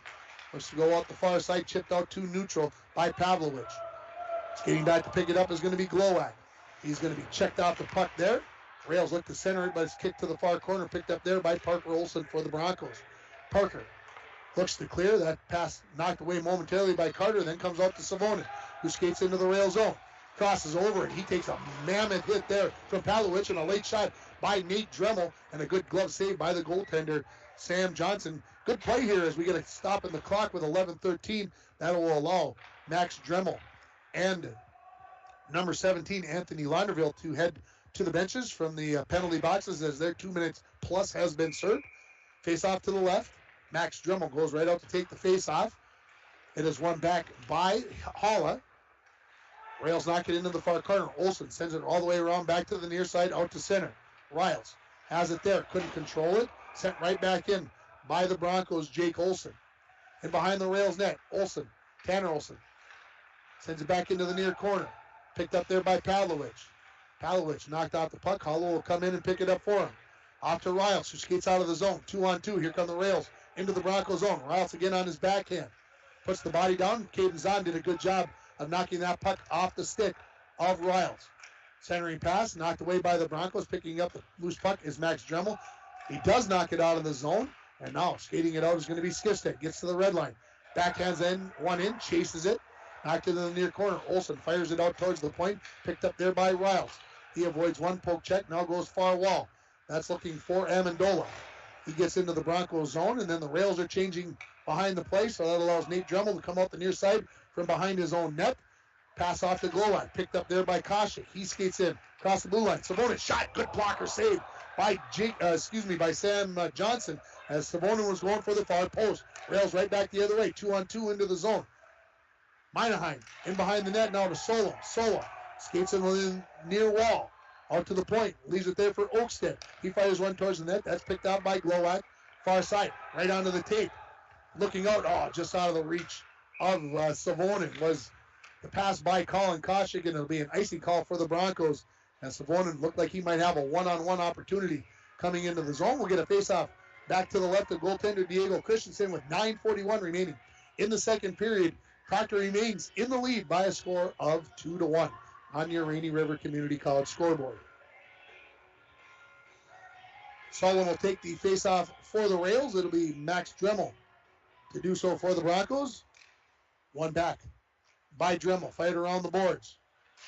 Looking to tip it out there was Parker Olson. He lost his stick as he collided with Oakstead. May have actually broke the stick. I can't see it, but heading to the bench is Parker Olson.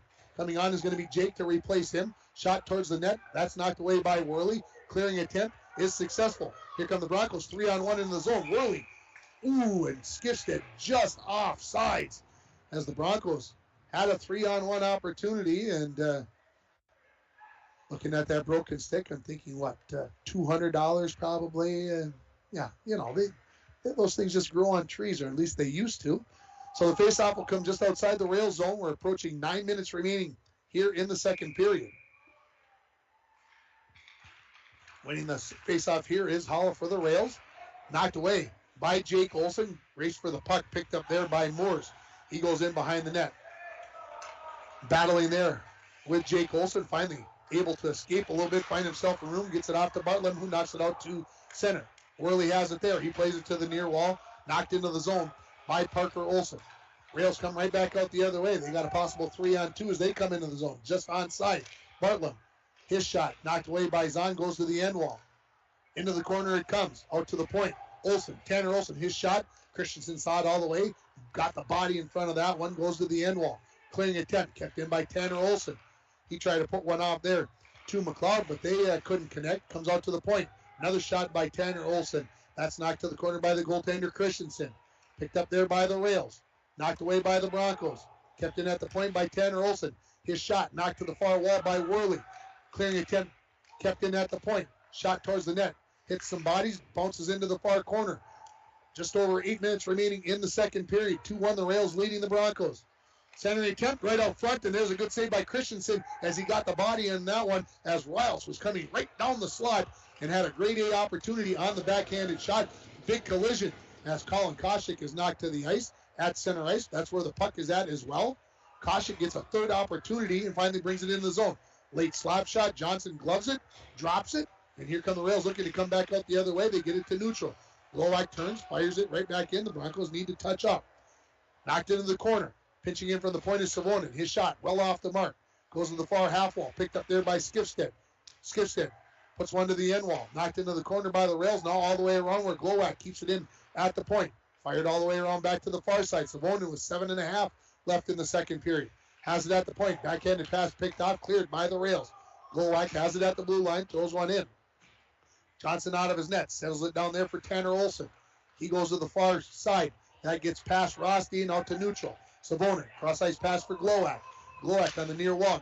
Chipped in by Dremel after the pass from Glowacz. Come to the end wall. Battle for the puck there. Picked up by Moores. Moores goes to the far side. Deflected out right in front of the Rails net. And Riles knocks it out to center. Puck laying there. Knocked away. Coming in with it now was Carter. Had knocked off of his stick. Here come the Broncos back the other way. Parker Olson throws a bouncer at the goaltender Johnson, who says, all right, we've been long enough without a whistle. I'm going to cover it up. The referee's obliged. Clock stops with 6:43 remaining in the second period. We've had no scoring here in the second period after 3 goals in the first period, and the Rails lead it 2-1 on your Rainy River Community College scoreboard. Referee and Coach Laspy having a conversation. Would love to know what that was all about. We'll never know, though, probably. Face off to the left of Johnson.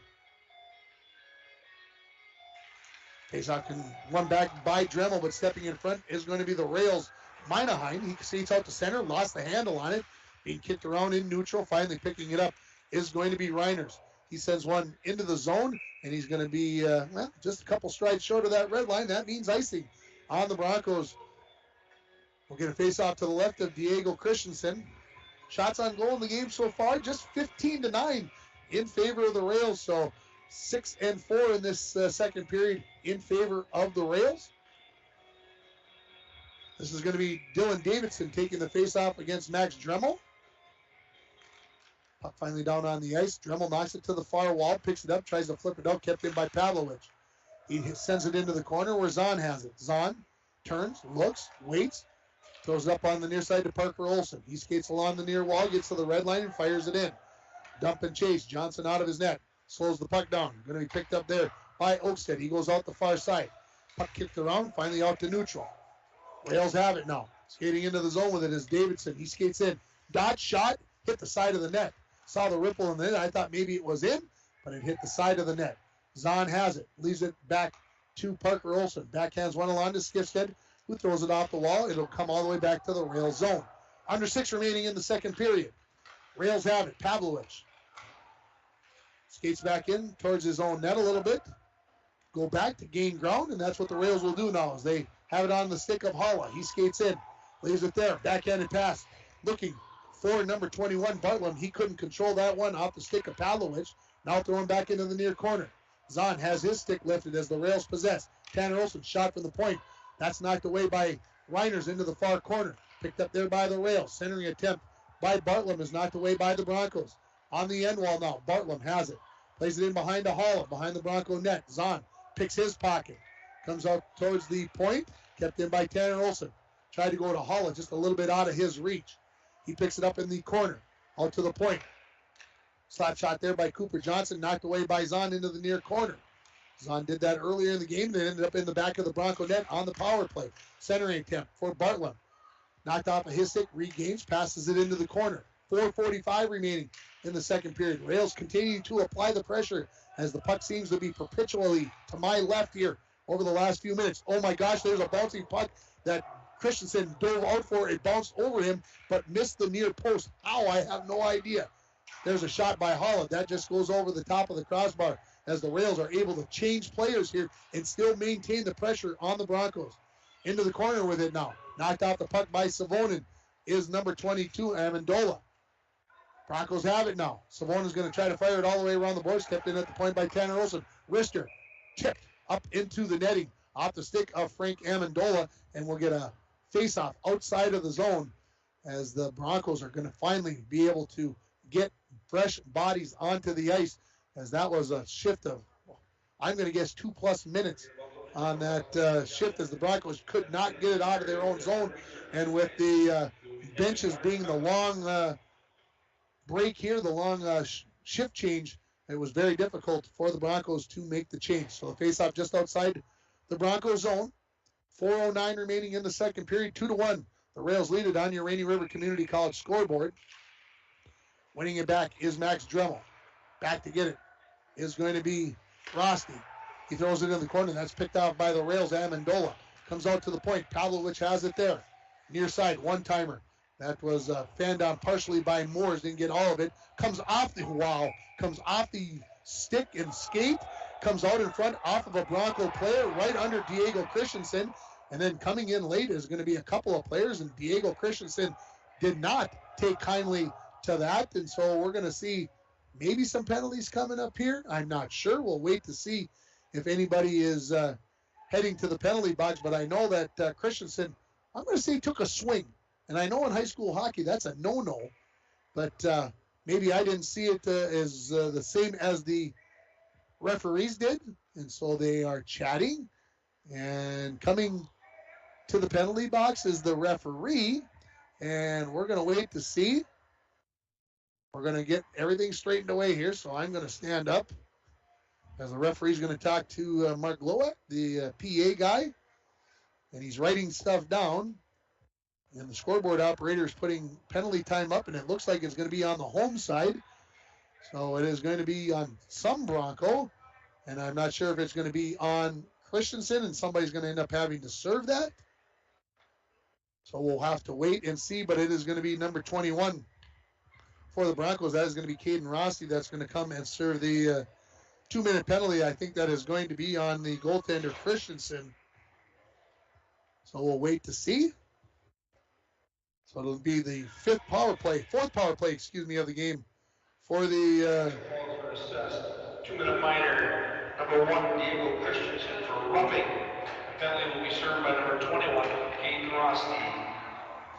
This penalty at 13:10, so the fourth power play of the game for the Rails, face off to the left of Christensen.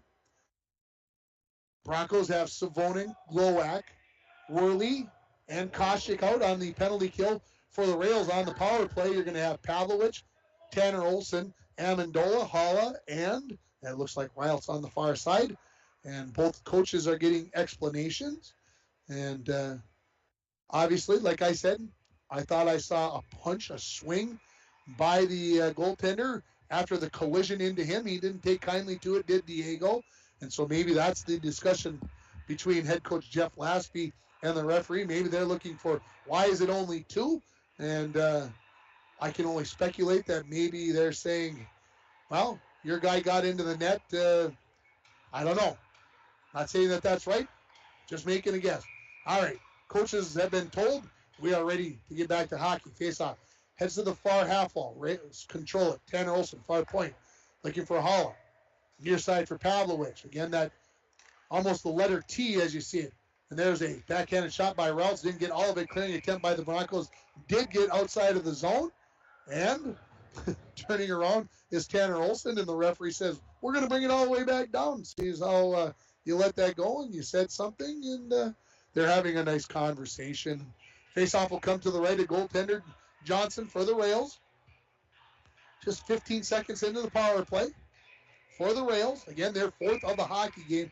Broncos have already been assessed 5 penalties to just 2 for the Rails. Winning the face-off was Holla. Near side, Tanner Olson skates out of his own zone, up along the near wall, into the Broncos zone. Centering attempt. Rios looked for the tip. He was tied up there by Glowak. Glowak catches up with the puck, now into the corner.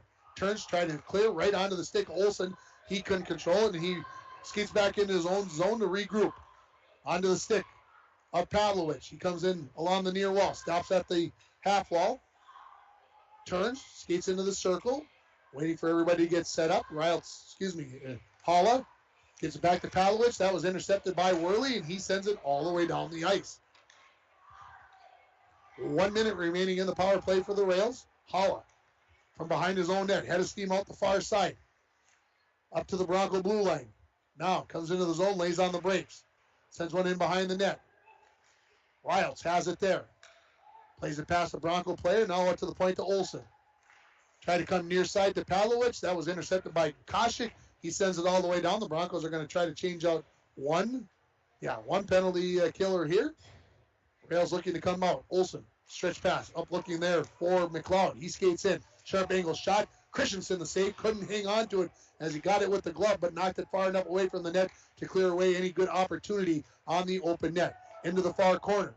Broncos trying to use up some time here on this penalty kill. Clearing attempt by Max Dremel. Kept in at the point. Fired towards the net. Bounces past the goal into the near corner. Battle for it along the near half wall. Skifstead tried to knock it out, and he does. Coming out to center. On his knees is Tanner Olson. Sends it back to center. Broncos back at full strength. Picking it out there is Kane Zahn. He skates in. Shoots. That's off the body. Oh! Came off of the goaltender Johnson and missed the far post by about 4 inches. 1:40 remaining in the second period. 2-1 the score here in favor of the Rails as we're back to 5-on-5 hockey. Rails looking to come out of the zone. Broken up by Max Dremel. Keeps it in with a little help from Skifstead. He couldn't control the puck. Rails tried to clear. Skifstead came up with it again. Comes out in front with it. Knocked off of his stick. Out to Zahn. Wrist shot. Hits traffic. Goes to the far wall. Dremel chases it down in the corner. Max tried to go back to the point. Intercepted momentarily there by Bartlam. And coming up with it was Max Dremel. He fires a wrister onto the goaltender Johnson, who comes up with the glove save. Stops the clock with 1:09 remaining in the second period. 2-1 on your Rainy River Community College scoreboard in favor of the Proctor Rails.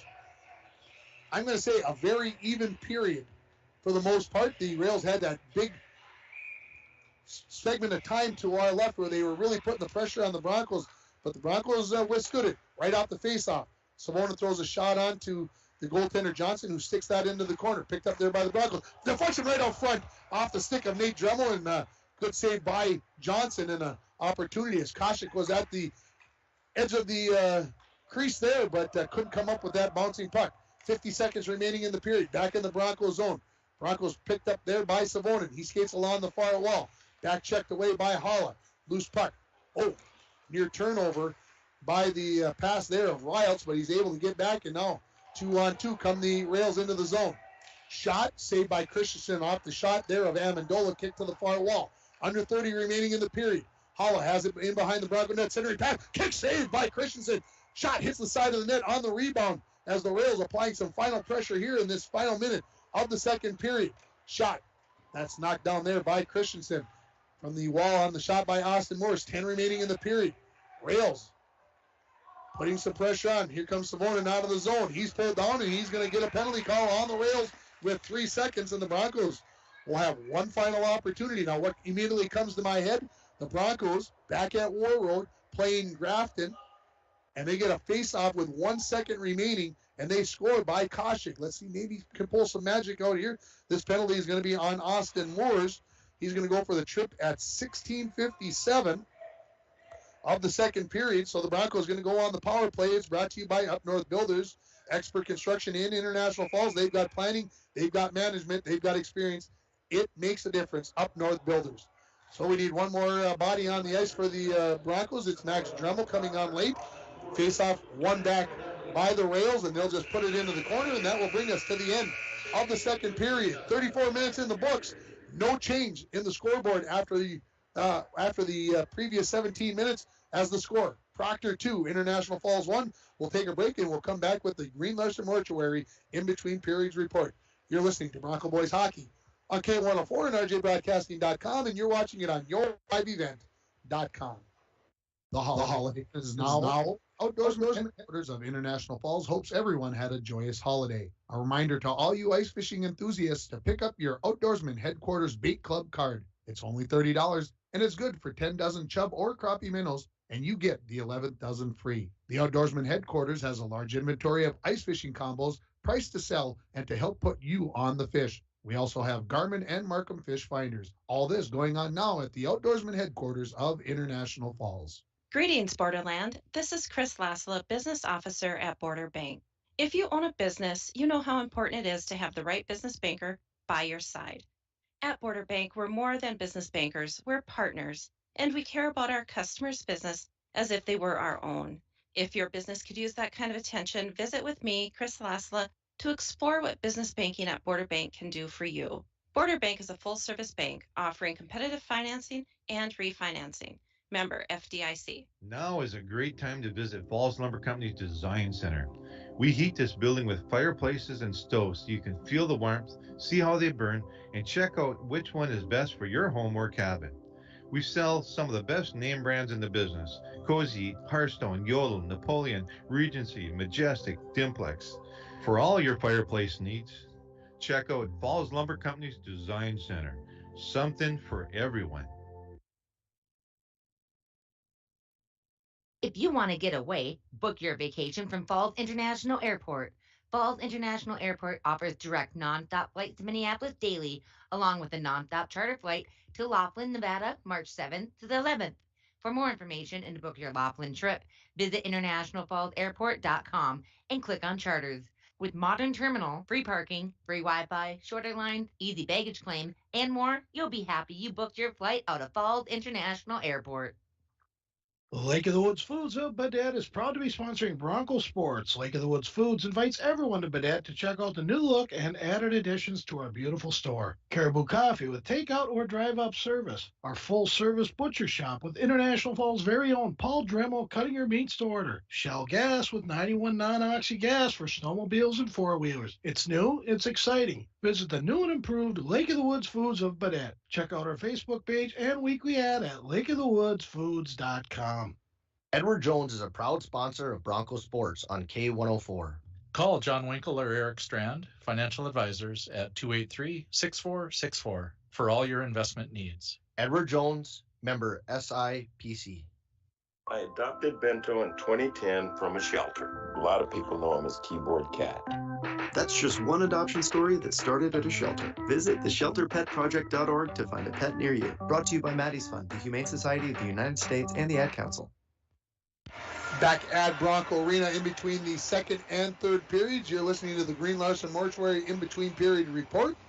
And Green Larson, welcome to a place to celebrate life and to honor every memory. Go to their website at greenlarson.com. Well, a second period that I feel was a little bit more even than the first period, as the Broncos, I felt like maybe, after 18 days off, maybe got their legs back underneath them a little bit.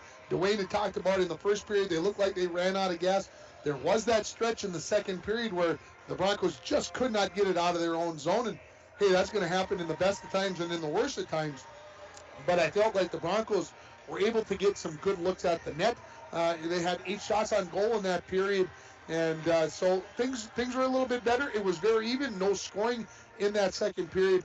But I felt like the Broncos, despite, like I said, being shorthanded, they are definitely shorthanded, were able to stand up better and be able to take the onslaught. 3 lines versus 2 forward lines. That's the big thing right now. And again, the Rails able to mix in that 4th line every once in a while as they, like I said, merge those 3rd and 4th lines and get them out there every once in a while as the teams continue to find their way through here. Again, the Rails 10-5-1 on the season. They are unbeaten in their last 8 games, 7 wins and a tie over that stretch. They haven't lost in 2022. And of course, the Broncos, this is their first game in 2022, and it's the first of 3 games this week as they will be at home for all 3 of those games. And we'll have all 3 games for you on K104 and rjbroadcasting.com. We'll also have Thursday night's game on yourliveevent.com as the Broncos take on the Greenway Area Raiders on Thursday, and they take on Moose Lake Area Rebels on Saturday. So lots of hockey this week. As I mentioned earlier, we've got 5 games on the schedule for this week, and happy to get some hockey back on the air for you, as it's been kind of slim pickings with the Broncos, again, not having played in the last 18 days. So good to get back to Bronco Arena.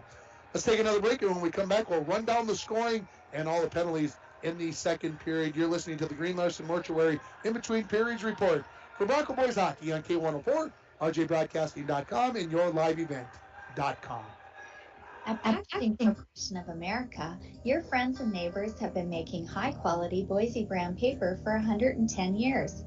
Our commitment to the community runs deep, and we're honored to invest time and resources to make life better throughout Borderland. Year after year, we join many important causes in our area, from youth to senior initiatives and everything in between. PCA is proud to support our community and proud to make Boise paper with purpose. And we're back with breaking news. The new Coke Zero Sugar might be the best Coke ever. That's right, Jim. With an improved taste and 0 calories, make sure... Jim. Ooh, yes, this tastes like the best Coke ever to me. We're on the air. I need to try it first. With 0 sugar and now even more delicious, it's the new Coca-Cola Zero Sugar, the best Coke ever. Find out for yourself. Lake of the Woods Foods of Baudette is proud to be sponsoring Bronco Sports. Lake of the Woods Foods invites everyone to Baudette to check out the new look and added additions to our beautiful store. Caribou Coffee with takeout or drive-up service. Our full-service butcher shop with International Falls' very own Paul Dremel cutting your meats to order. Shell Gas with 91 non-oxy gas for snowmobiles and four-wheelers. It's new, it's exciting. Visit the new and improved Lake of the Woods Foods of Baudette. Check out our Facebook page and weekly ad at lakeofthewoodsfoods.com. Worley Motors is your local Chrysler, Dodge, Jeep, Ram, and Ford dealer. Stop in today for a test drive on our all-new 2021 Ford Explorer XLT that just arrived. This one has a 2.3-liter EcoBoost engine with a 10-speed auto transmission, remote start, heated seats, heated steering wheel, with Ford Pass Connect and much, much more. For all the details, stop in to Worley Motors, 309 5th Street, International Falls. When it comes to staying warm in the winter season, it's important to have a propane company you can rely on. Lakes Gas has been keeping families warm since 1959. Lakes Gas would like to remind you to check your tanks often and call for a fill when the propane level reaches 30% to assure you always have a warm home. Lakes Gas employs local folks that know the importance of keeping your house warm in the Northland. For prompt, dependable service, call Lakes Gas at 283-3035 or visit them online at lakesgas.com. Second intermission, you're listening to the Green Larson Mortuary In Between Periods Report. Green Larson, welcome to a place to celebrate life and honor every memory. Go to their website at greenlarson.com. Let's run down the scoring in the second period. I'm done, thank you. I thought I did it perfectly. 4 penalties, 2 to each team. The Coincidental Miners at 326 to Max Dremel and to Anthony Launderville as they went for roughing at 326. The Broncos, then Diego Christensen, the goaltender, took a roughing penalty at 13:10, and then Austin Moores took a tripping penalty at 16:57, and the Broncos will start the third period on the power play where they are 1 for 1 in this hockey game. The Rails are 2-4-4 by my count. Shots on goal in that period, 13-8 in favor of the Rails. So a two-period total advantage for the Rails of 22-13. Saves in that period, 13 for Christensen, two-period total of 20, 8 for Johnson, two-period total of 12. And that's where we sit through two periods as the score in favor of the Rails by a score of 2-1. Again, all three goals in the first period were scored on the power play. I forgot to mention during the pregame show, I try to usually do this, give you the all-time series. This is the 18th meeting for the Broncos and the Rails all-time, which I found I thought there would be more than 18. But all-time, the Broncos have won how many of those games, Dwayne? You want to take a guess? Out of 17 games, they've won 6. He's close. It's 10. The Broncos 10-4-3. 3 ties. That's a kind of a statistical anomaly. If I can get all big wordy on everybody, I don't mean to do that, but it's 3 ties in 17 games. So the Broncos 10-4-3 all time, and I brought up the T word, and we're at a 2-1 hockey game. You never know with the Broncos coming out on the power play how things might start here in the third period. We're going to take one more break, and then we will come back with that third period. You're listening to Bronco Boys Hockey on K104, rjbroadcasting.com, and you're watching it on yourliveevent.com. At Packaging Corporation of America, we're proud to sustainably manufacture America's top-selling brand of paper right here at our International Falls Mill.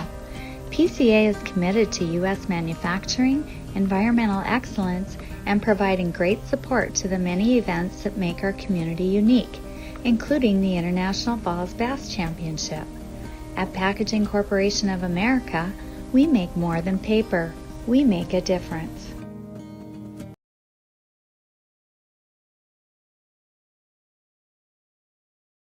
Snow falls on an old apartment. Inside, the holiday season is in swing.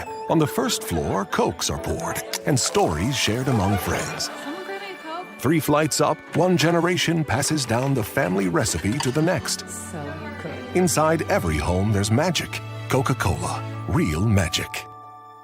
Enjoy the real magic of the season with close friends, family, and refreshing Coca-Cola paired with all your holiday meals. Ho-ho, mateys!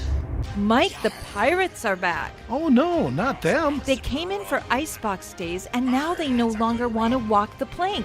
Why not, Don? They're pirates. Mike, now they just want to walk the carpet tiles. Well, of course they do, Don. It's warmer on their feet. Update your home and business with any of the major brands of flooring. Call now to get on the installation schedule. At Studio B Flooring next to the Falls Eye Care. 218-240-5599. It is the Red Tag Bonus Cash event going on now at Ekman GM of International Falls. New inventory coming in every day. Check this out. The new 2022 Chevrolet Silverado 1500 LTD Crew Cab. Standard box 4-wheel drive. MSRP $59,925. Sale price $59,425. And this one, new 2022 Chevrolet Colorado Crew Cab. Long box 4-wheel drive. MSRP is $42,290. Chevrolet, find new roads. Find out more at EkmanGM.com. Rainy Lake Medical Center is proud to offer local athletes a robust sports medicine program that includes comprehensive rehabilitation for athletic injuries, post-surgical rehab, and return to sports guidance. Rainy Lake Medical Center's advanced concussion management program offers additional protection and peace of mind to athletes and parents. For more information, call Rainy Lake Medical Center Therapy and Wellness Department at 283-5420. Good luck, athletes, on a successful year from Rainy Lake Medical Center. Coming June 23rd through the 25th at Brainerd International Raceway, the Midwest premier country and rock festival. Lakes Jam presented by R&J Broadcasting. On the Bud Light main stage, hear John Party, Tesla, Gabby Barrett, Warrant, Kicks, Mark Wills, and more. It's more than a music festival with watercross, drifting, poker tourneys, lawnmower racing, and more. For tickets and more information, visit lakesjam.com. From all of us at Enbridge, thank you. Thank you. Miigwech, and thank you for working on Line 3 replacement. Thank you to everyone who supported this project. Construction is complete on a new and safer pipeline that will deliver the North American energy that we all rely on every day, and it's done thanks to the support and hard work of thousands of people. I'm grateful for every single voice of support and every hour of labor put into this project. Thank you.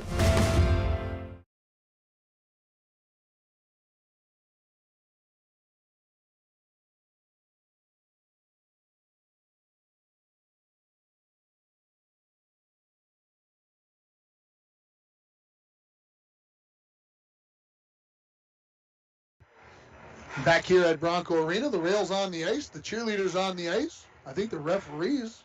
Wait, let me look. Yeah, the referees are on the ice. The only thing we're missing is the Broncos.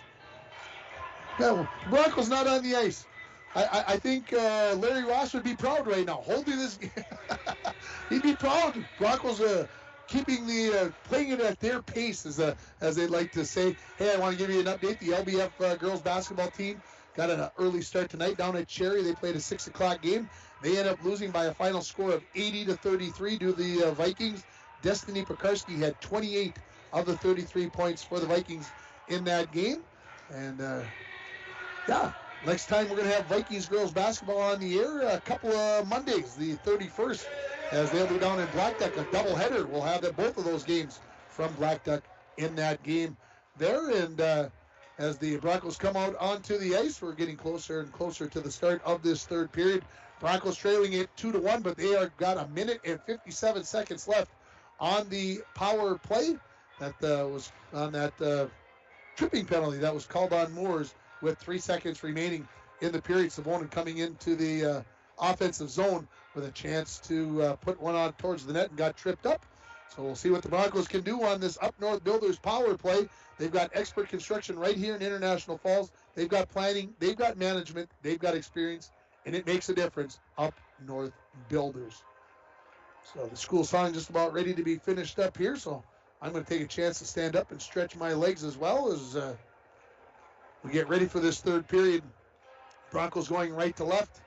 17 minutes on the clock. Of course, the Bronco boys basketball team, they should just be getting underway over at the Falls High Gym. Hey, I get an update. I could feel it. I was going to get an update. Broncos just over 6 minutes into the game, trailing by the score of 20-10. So that's what's going on over at the Falls High Gym, and hopefully this thing goes according to plan, and I get a chance to go over there and watch a little basketball tonight too. Why not? You got to get all the sports involved. And of course, we were supposed to do a Bronco boys swimming meet today on your live event, but that was postponed a while ago. Hopefully we'll get that home meet that they've got on February 8th, I believe, is the first time we'll see the Bronco boys swimming team. Underway here in the third period. Rails off the face-off, send it all the way down again. The Broncos on the power play. Glowak skates in behind the net. Holland knocks it away. Savonin picks up the loose puck. Skates all along the far wall. Again, Broncos going right to left. Savonin gets into the zone, dumps it to the end wall. Battle for the puck there. Knocked away there by Tanner Olson. Savonin knocks him off the puck. Can Glowak keep it in? I think he did, and he did. Throws it in behind the net. Johnson out of his net. Settles the puck down there. The Rails throw one, try to clear the zone, and they throw it up into the bleachers on the far side. And so the Broncos will get a offensive zone face-off here. 33 seconds into the third period, not second period, third period. And there's 1:24 remaining in the power play here for the Broncos. Savonin versus Holla. One back by Savonin. Glowak. Excuse me, that was Worley to Glowak. Shot, and that was a good save by Johnson with the blocker. Knocks it into the corner. Kept in by the Broncos momentarily, but knocked out by Holla. And Glowak retreats into his own zone. Cross ice for Worley. Worley. Pinched off of the far wall there by Riles, and the Broncos will say, well, we'll go to the other side and we'll get it into the zone, and they do. Played along the half wall. Rails not able to get it out. Kept in by Nate Dremel. Throws it in the corner. Picking up there is going to be Koscheck. 50 remaining in the power play. Out to the point to Glowak. To Savonin, top of the circle. Wrist shot and glove down right at pipe crossbar level there by the goaltender Johnson. And we'll get a face-off to his right. 15:46 remaining in the third period. 44 seconds in the Bronco power play. As the teams making their changes here. Everybody kind of going towards the bench and then coming away. And the Broncos are basically going to stay with that same five out there on this power play. Face-off again to the right.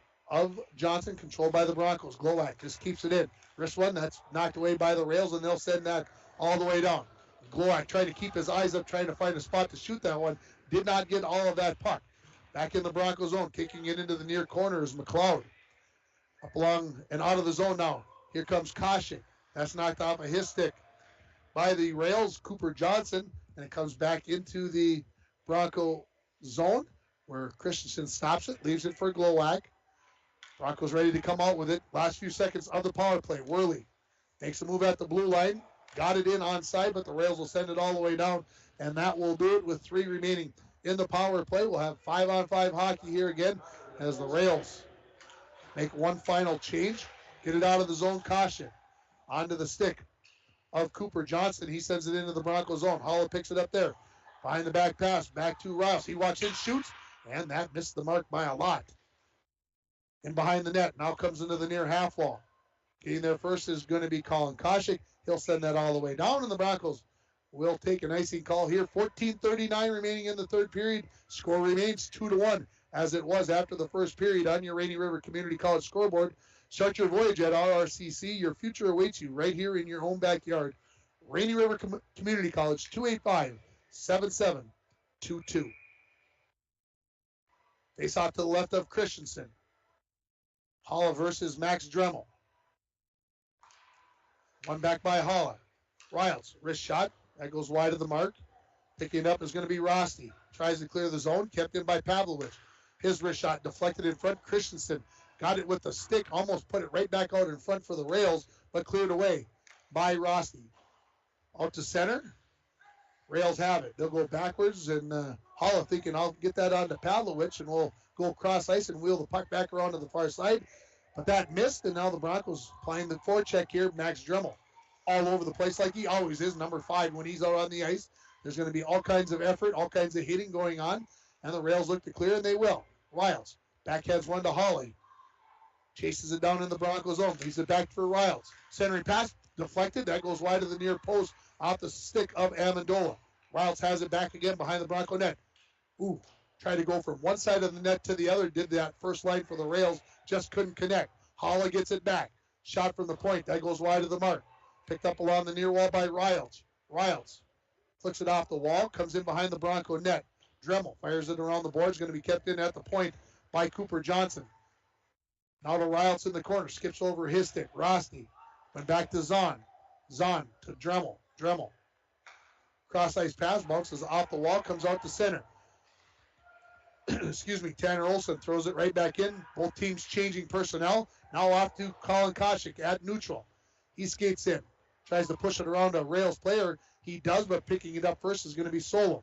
Solom along the near wall. Trying to get it out of the zone is going to be Bartlam. That's knocked off of his stick. Now comes loose out to center. Lowak throws it right back in as the Broncos need to touch up. In behind his own net. This is Cooper Johnson. Goes out far side for the Rails. Rails looking for a long stretch pass there for Bartlam, but that was about chest level, and Bartlam couldn't get a touch on that. Icing call on the Rails. 12:45 remaining in the third period. Got a tight one here, folks. The Rails 2, Broncos 1. All 3 goals scored back in the first period. We are scoreless for, pretty much 2 entire periods here. Face off to the left of Johnson. One back by Savonin. Stepping in front, though, and taking that is going to be Bartlam. Skates out of the zone. Knocked off of his stick by Reiners. Trying to come up out of the zone there for the Rails was Moores, but that was knocked away by Savonin. Puck in behind the Rails net. Now into the corner. Koshik right up front. Spike break range for Savonin. The big save by Johnson. His biggest of the game is Savonin. Just couldn't quite find a handle on it cleanly. Had to make a late shot. And Johnson coming out of his crease to really cut down the angle on Savonin. He keeps it a 2-1 hockey game with 12:23 remaining in the third period. Faceoff will come to his left. Broncos getting the second line out there now. Coming out here is going to be Parker Olson, Max Dremel, and Skifstead. Faceoff goes into the corner. Going to be picked up there by Cooper Johnson. Taken away by Dremel to Skifstead. Knocked off of his stick. Backhanding one towards the net is going to be Reiners. Right out in front. Parker Olson tied up in his skates right now. Can't get a piece of it as he was also getting tied up by Pavlovich. Out to the point. Kept in there. wrister. Gloved there by the goaltender Johnson off the stick of Glowak, and will stop the clock with exactly 12 minutes remaining. Broncos applying some pressure, some point-blank opportunities, and that's got to be frustrating for Parker Olson. He's got it in his skates, and he's trying to poke it out of there, and Pavlovich has got him tied up, and he just could not get a shot off. Face-off win by Max Dremel. Goes to the wall. Picked off there by Cooper Johnson. His backhanded pass gets out of the zone. Back to pick it up is going to be Reiners. Reiners into neutral. Skips over the stick there of Cooper Johnson. Chasing down Skisted. Sharp angle shot. Saved by Johnson, the goaltender. In behind his own net now is Cooper Johnson. Leaves it out there for Pavlovich. He 180s back in behind his own net. Now comes out the near side. Amendola out to center. Holla. Race for the puck. Glowak gets there first. Slaps it back towards the near wall. Picked up there by Dremel. Max. Knocked off the puck by Riles. Pavlovich goes far side for Holla. Rails trying to come back through center, but it's picked up by the Broncos. Parker Olson, blue line, shot. Jumping up in the air to catch that one was the goaltender, Sam Johnson. The goal was only 4 feet high, Sam. That one was about 7 feet high, and he jumped up to grab it anyway. Takes the whistle. I think he wanted to get his teammates a chance to get a change here with 11:14 remaining in the third period. 2-1 on your Rainy River Community College scoreboard in favor of the Proctor Rails. The Rails 10-5-1 on the season. The Broncos sitting at 2-7. Savonin, face-off win, slap shot right into the glove of Johnson. Worley with that slap shot from the point, so we get another face-off to the left of Johnson. Stay tuned for the Manico Trucking post-game show, where we'll name our North Star Electric Energy Star Player of the Game. Hopefully we'll get a chance to get an interview with somebody as well. Face-off win by the Broncos. Another slap shot by Worley. This one never got to the net as it deflected into the corner and cleared out to center by the Rails. Koshik picks up the loose puck back the other way. Nate Dremel to Savonin. Savonin walks in, shoots, save. Lane, puck laying out front. Broncos, where is it at? It's laying right there. Savonin swipes at it. Knocked away by Cooper Johnson. And we finally get a whistle. And the net is off the moorings and sticks flying about. And I don't know what Dwayne's pointing at, but we've got lots of extracurriculars and some good opportunities again for the Broncos. Savonin, that puck laying right there, looking so nice, and he's just trying to push it into the back of the net, and it was bouncing on him a little bit, and he's ticked at himself. You might hear the stick tapping on the ice in the background. Well, that's him trying to clean his thoughts out, and I don't think we're going to get any penalties here, but one of the referees over talking to Coach Jeff Lasby, and they're going to put the face-off outside, it looks like, the rail zone. Referees now getting together. Let's see what's going to happen here. Referee skating towards the PA area. Now stops and talks to the linesman. 10:48 remaining in the third period. 2-1. Proctor leading the International Falls boys here in Section 7A hockey. And now the other referee over talking to Chad Baldwin. He's got his hand resting on the dasher, hand in chin, and it is going to be Parker Zavonin that is going to the penalty box. So this penalty is going to come at 6:12. Don't know what it's for yet. I look up at the clock. No penalties there yet. Both referees still chatting. And they are going to send somebody from the Rails. And it looks like it's going to be number 13 for the Rails. That is Nolan McLeod. He's hesitant. He doesn't really think that he did anything, I think. And so everybody talking about what's going on.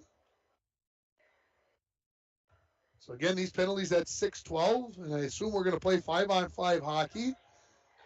2 minutes for roughing is the call. And then the referee's going to talk to the PA guy, just make sure everybody's on the same page. When we come back to play, it looks like the faceoff is going to be at center ice.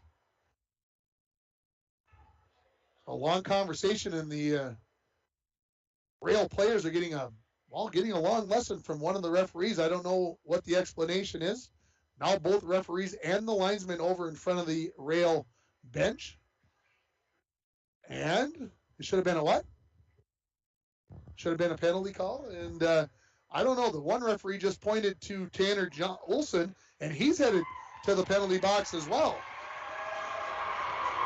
So this is going to be a power play for the Broncos, as we'll get the all of it at the end here.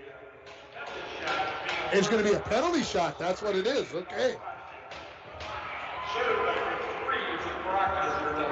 The player covered the puck is what Dwayne is saying in the crease area, so it's going to be Colin Koshik on the penalty shot. I haven't seen one of these at the high school level in a while. Koshik picks it up, skates to his left on the forehand, skates in, shoots, saved by Johnson. So it remains a 2-1 hockey game, and Tanner Olson will be able to come out of the penalty box.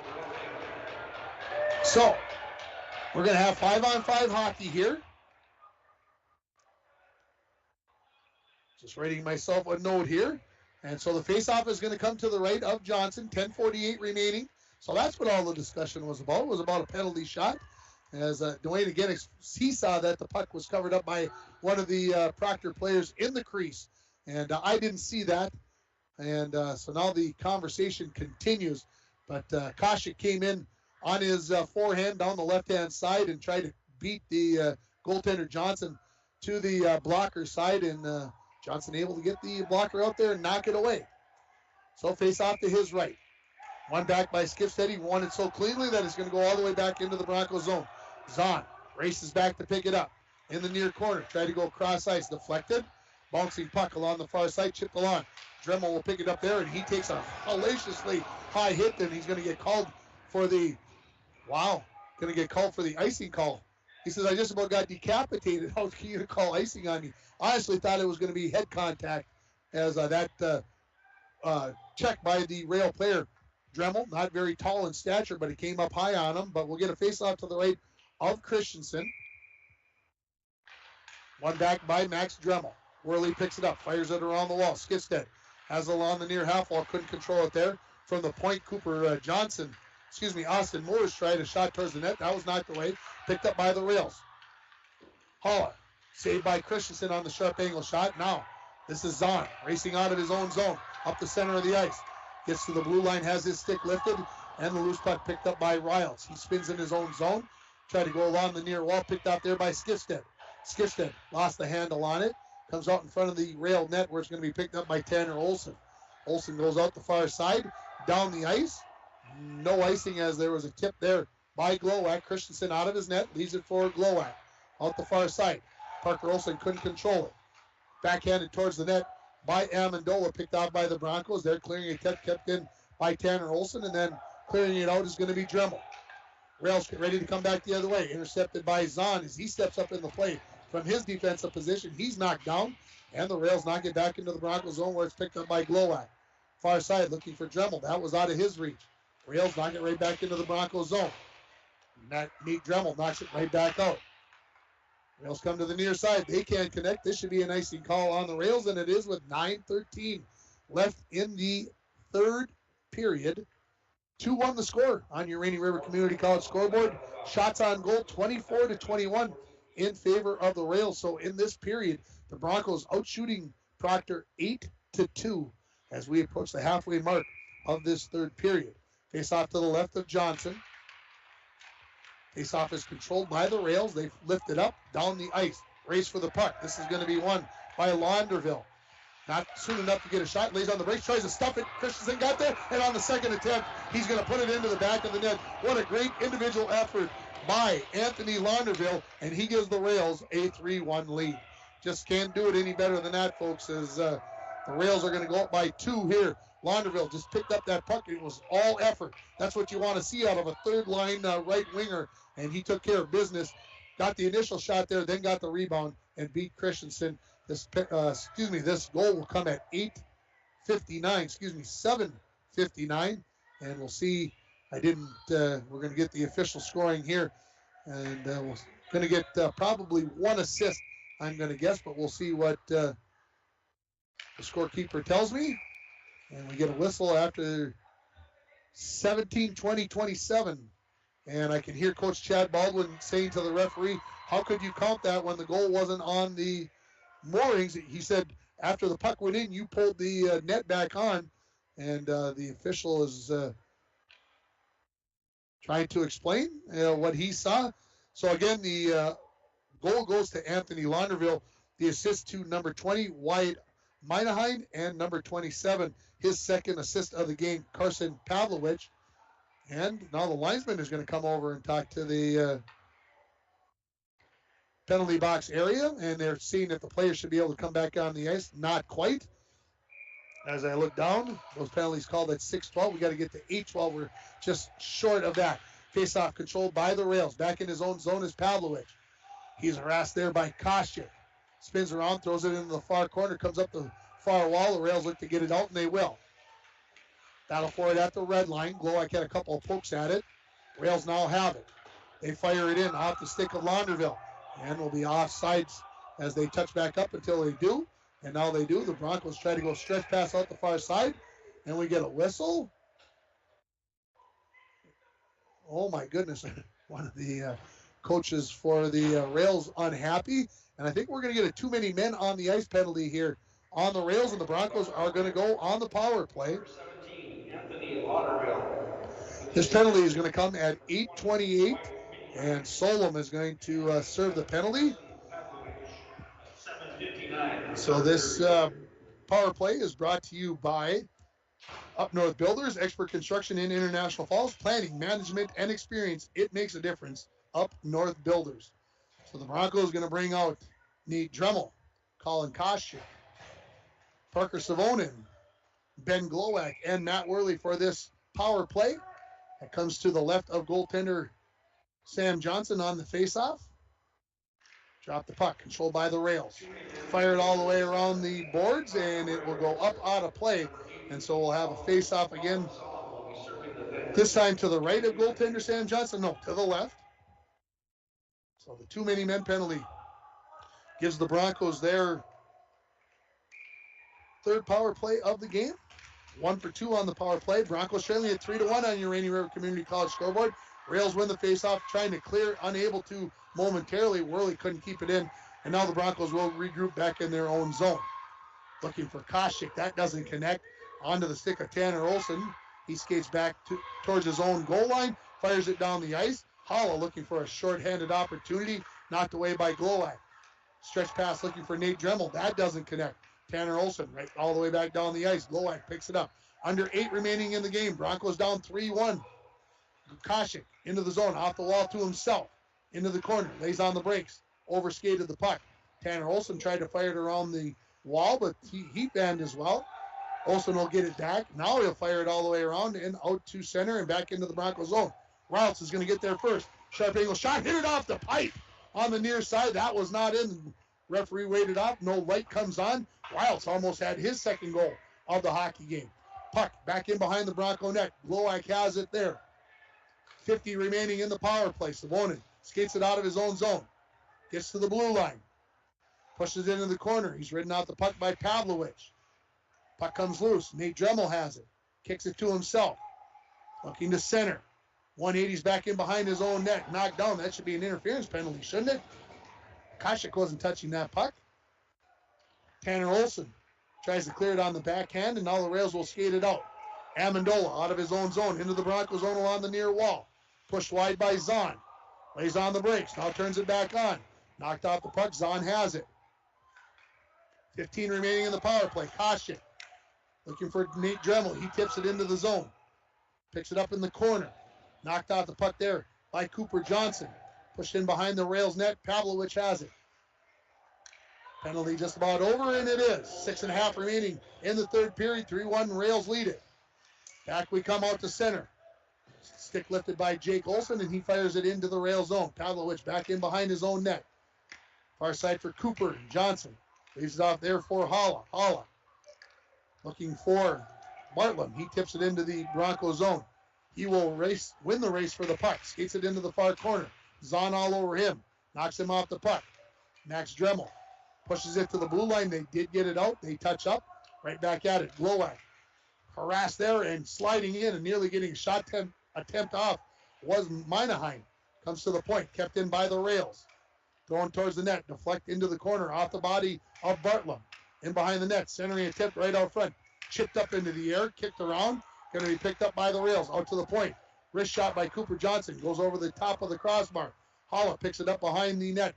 Rails coming off of that goal. Really trying to put some pressure on the Broncos here now. Shot. That missed the near post off the stick of Oakstead. Comes out front. Christensen will cover it up. And we'll get a whistle with 5:23 remaining in the third period. Score, Proctor 3, International Falls 1. Faceoff will come to the left, I believe, of Christensen. Shots on goal, 27-21 in favor of the Rails. First line now comes out for the Rails incomplete. And in complete form, Cooper Johnson and Nolan Oakstead will be the defensemen for the Rails. For the Broncos, they've got Worley, Savonin, Koshik, Reiners, and Nate Dremel. Here come the Broncos off the faceoff win. This is Koshik. Puck bouncing around. Savonin picks it up at the blue line. Top of the circle, shot. That was knocked down by the goaltender, Sam Johnson. Not sure how he saw it through the traffic, but he was able to knock it down. Just over 5 minutes remaining in the third period. Wilds tried to backhand one out of the zone. He kept it in for a second. Comes out to center, right back in by the Broncos. Wilds along the far wall. Trying to skate backwards to try to gain some ground. Savonin picks that off. Centering pass. Knocked away by the Rails.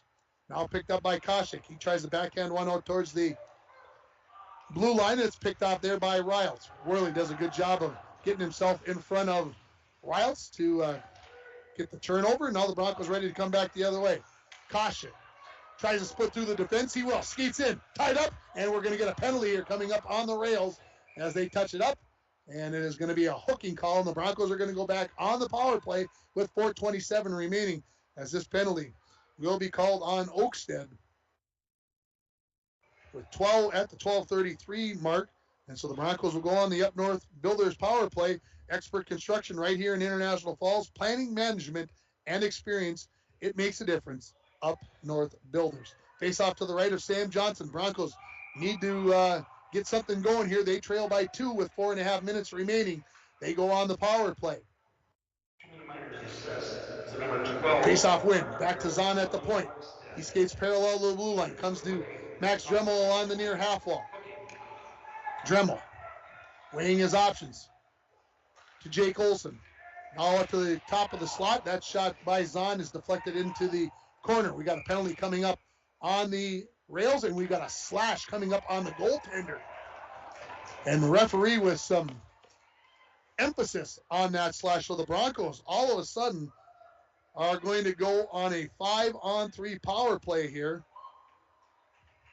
And this penalty comes at 13:52. So the Broncos will have 1 minute and 42 seconds of possible 5-on-3 hockey here as they trail 3-1. And you can hear the PA announcer. And we'll see.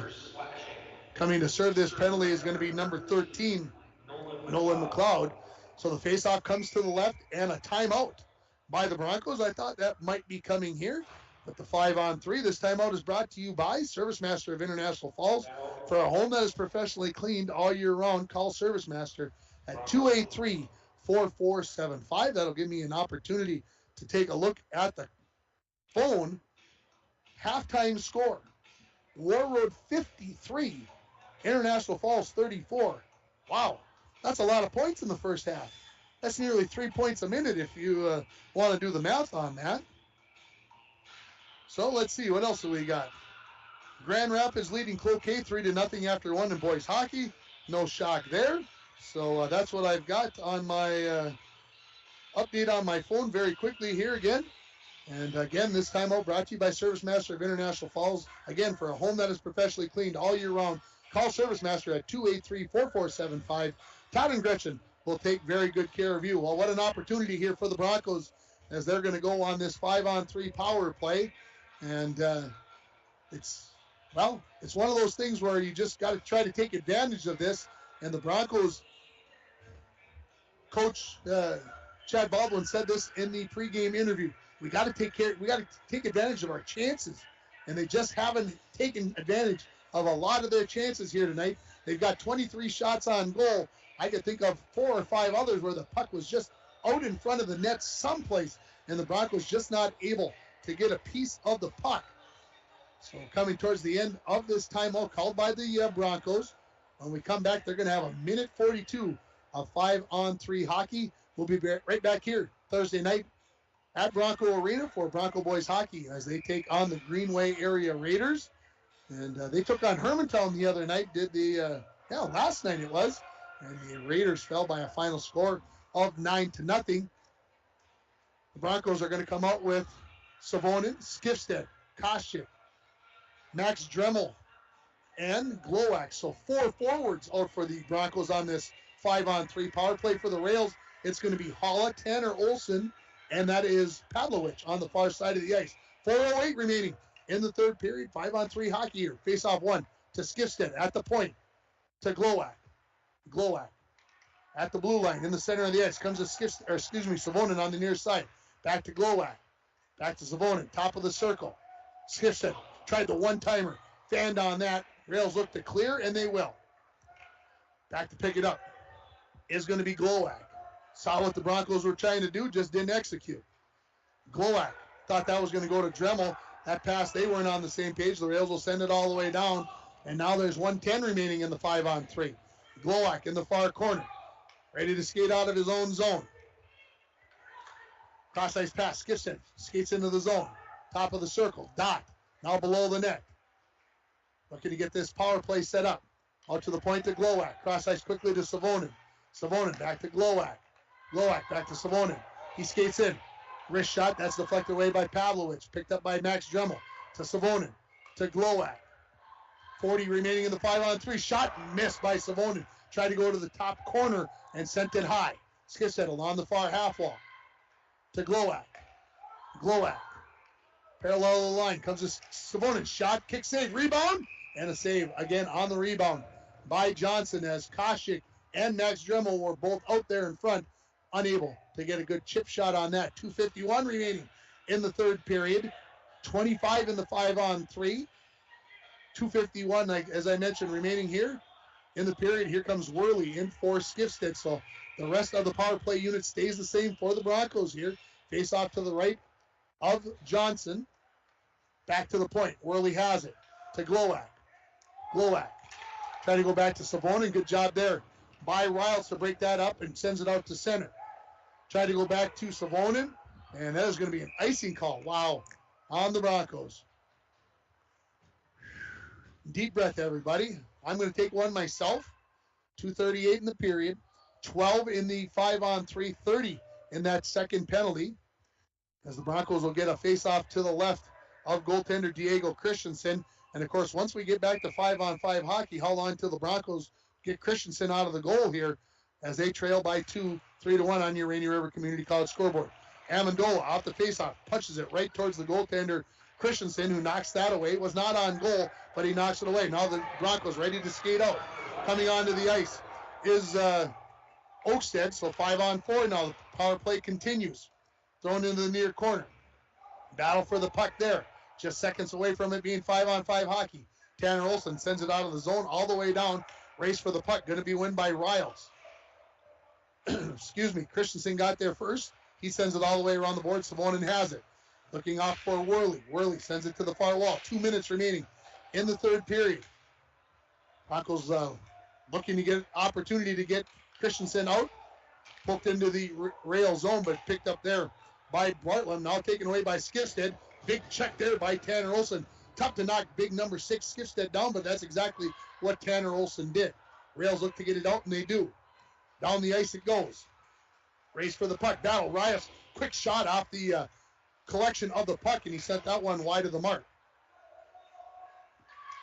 Along the far wall. Kicked in behind the Bronco net. 1:25 remaining. Skifstead has it. Colin Koschik looks for Jake Olson. Can't control it. Rails throw it right back in. In the near corner now. This is Reiners. Picks it up, throws it along to the point. That's kept in at the point by Cooper Johnson. His wrister from there onto Christensen. He hangs onto it with 70 seconds remaining in the third period. Broncos cannot get Christensen out of the goal here. And the Rails, of course, just happy to keep it exactly that way. Keep putting the pressure on. Don't necessarily need to score. Just find a way to keep that puck down on this end of the ice. Face off to the left of Christensen, and we get a late whistle. Not sure why. Somebody tell me what's going on. I don't see it. Timeout by the Rails, maybe? Timeout Rails. That's exactly what's going on. This timeout is brought to you by Service Master of International Falls. For a home that is professionally cleaned all year round, call Service Master at 283-4475. And we're going to take a 30-second commercial, and we'll come back after this timeout. You're listening to Bronco Boys Hockey on K104, rjbroadcasting.com, and you're watching it on yourliveevent.com. From all of us at Enbridge, thank you. Thank you. Miigwech, and thank you for working on Line 3 replacement. Thank you to everyone who supported this project. Construction is complete on a new and safer pipeline that will deliver the North American energy that we all rely on every day. And is done thanks to the support and hard work of thousands of people. I'm grateful for every single voice of support and every hour of labor put into this project. Thank you. 109 remaining in the third period. Broncos down 3-1. 2-1 after the first period, 2-1 after the second period, and of course the Rails scoring here in the third period at the 7:59 mark. That's the difference in this hockey game, and going to have to talk about Nagurski Transportation. We'll have this timeout be also brought to you by Nagurski Transportation. Moving your product safe and fast, Nagurski Transportation is always looking for new professional drivers to join their team. Call them at 218-689-2064, and I know Kevin was in. Did he cut a new commercial yesterday? Did Kevin Nagurski cut a new commercial yesterday? What did that new commercial say? I didn't hear it this morning. Any idea? Were you listening? Yeah, On Job Connects, and I thought maybe he had a new, maybe they were looking for something else other than drivers or something. But so yeah, give Kevin a call, 218-689-2064. And of course, stay tuned. We'll have the Manco Trucking post-game show, and we'll name our North Star Electric Energy Star Player of the Game. Hopefully, I'll get a post-game interview as well. Face off to the left of Christensen. Broncos down 3-1. Rails win the face-off. Palowich, far side. Olsen skates in, shot, saved by Christensen, comes in behind the net. Savonin, 1 minute remaining. Savonin skates it out, throws it off the wall. This could be an icing call if they don't touch it, and it is going to be icing. Not a mistake that you can make right there. You got to skate that 2 more strides to get to the red line, then throw it off the wall. But an icing call as Christensen was ready to come out of the net there. Looks like the Broncos were going to get the extra attacker on. But now, face off to the right of goaltender Christensen as he's back in the pipes. 53.7. Face off, kicked around, picked up by the Rails. Shot, saved by Christensen. Second opportunity for Amendola. That hit a stick, I believe, of Zahn. Amendola, like he got kicked in the foot there or something, jumping up in the air like, dang it, I missed that one and didn't get it off in time, so we'll get a face-off to the left of Christensen. 47.4 left in this hockey game, or in this third period, I should say. Don't want to put the too much emphasis on that.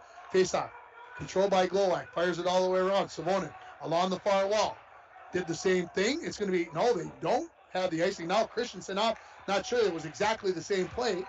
Broncos with the extra attacker on, 30 remaining in the period. Rails have it momentarily. Now, played into the far corner. First one to get there is Pavlovich. He's knocked out the puck by Worley. Picked up there by Max Dremel. Knocks it into the corner to Savonin. We're going to have a penalty coming up on the rails.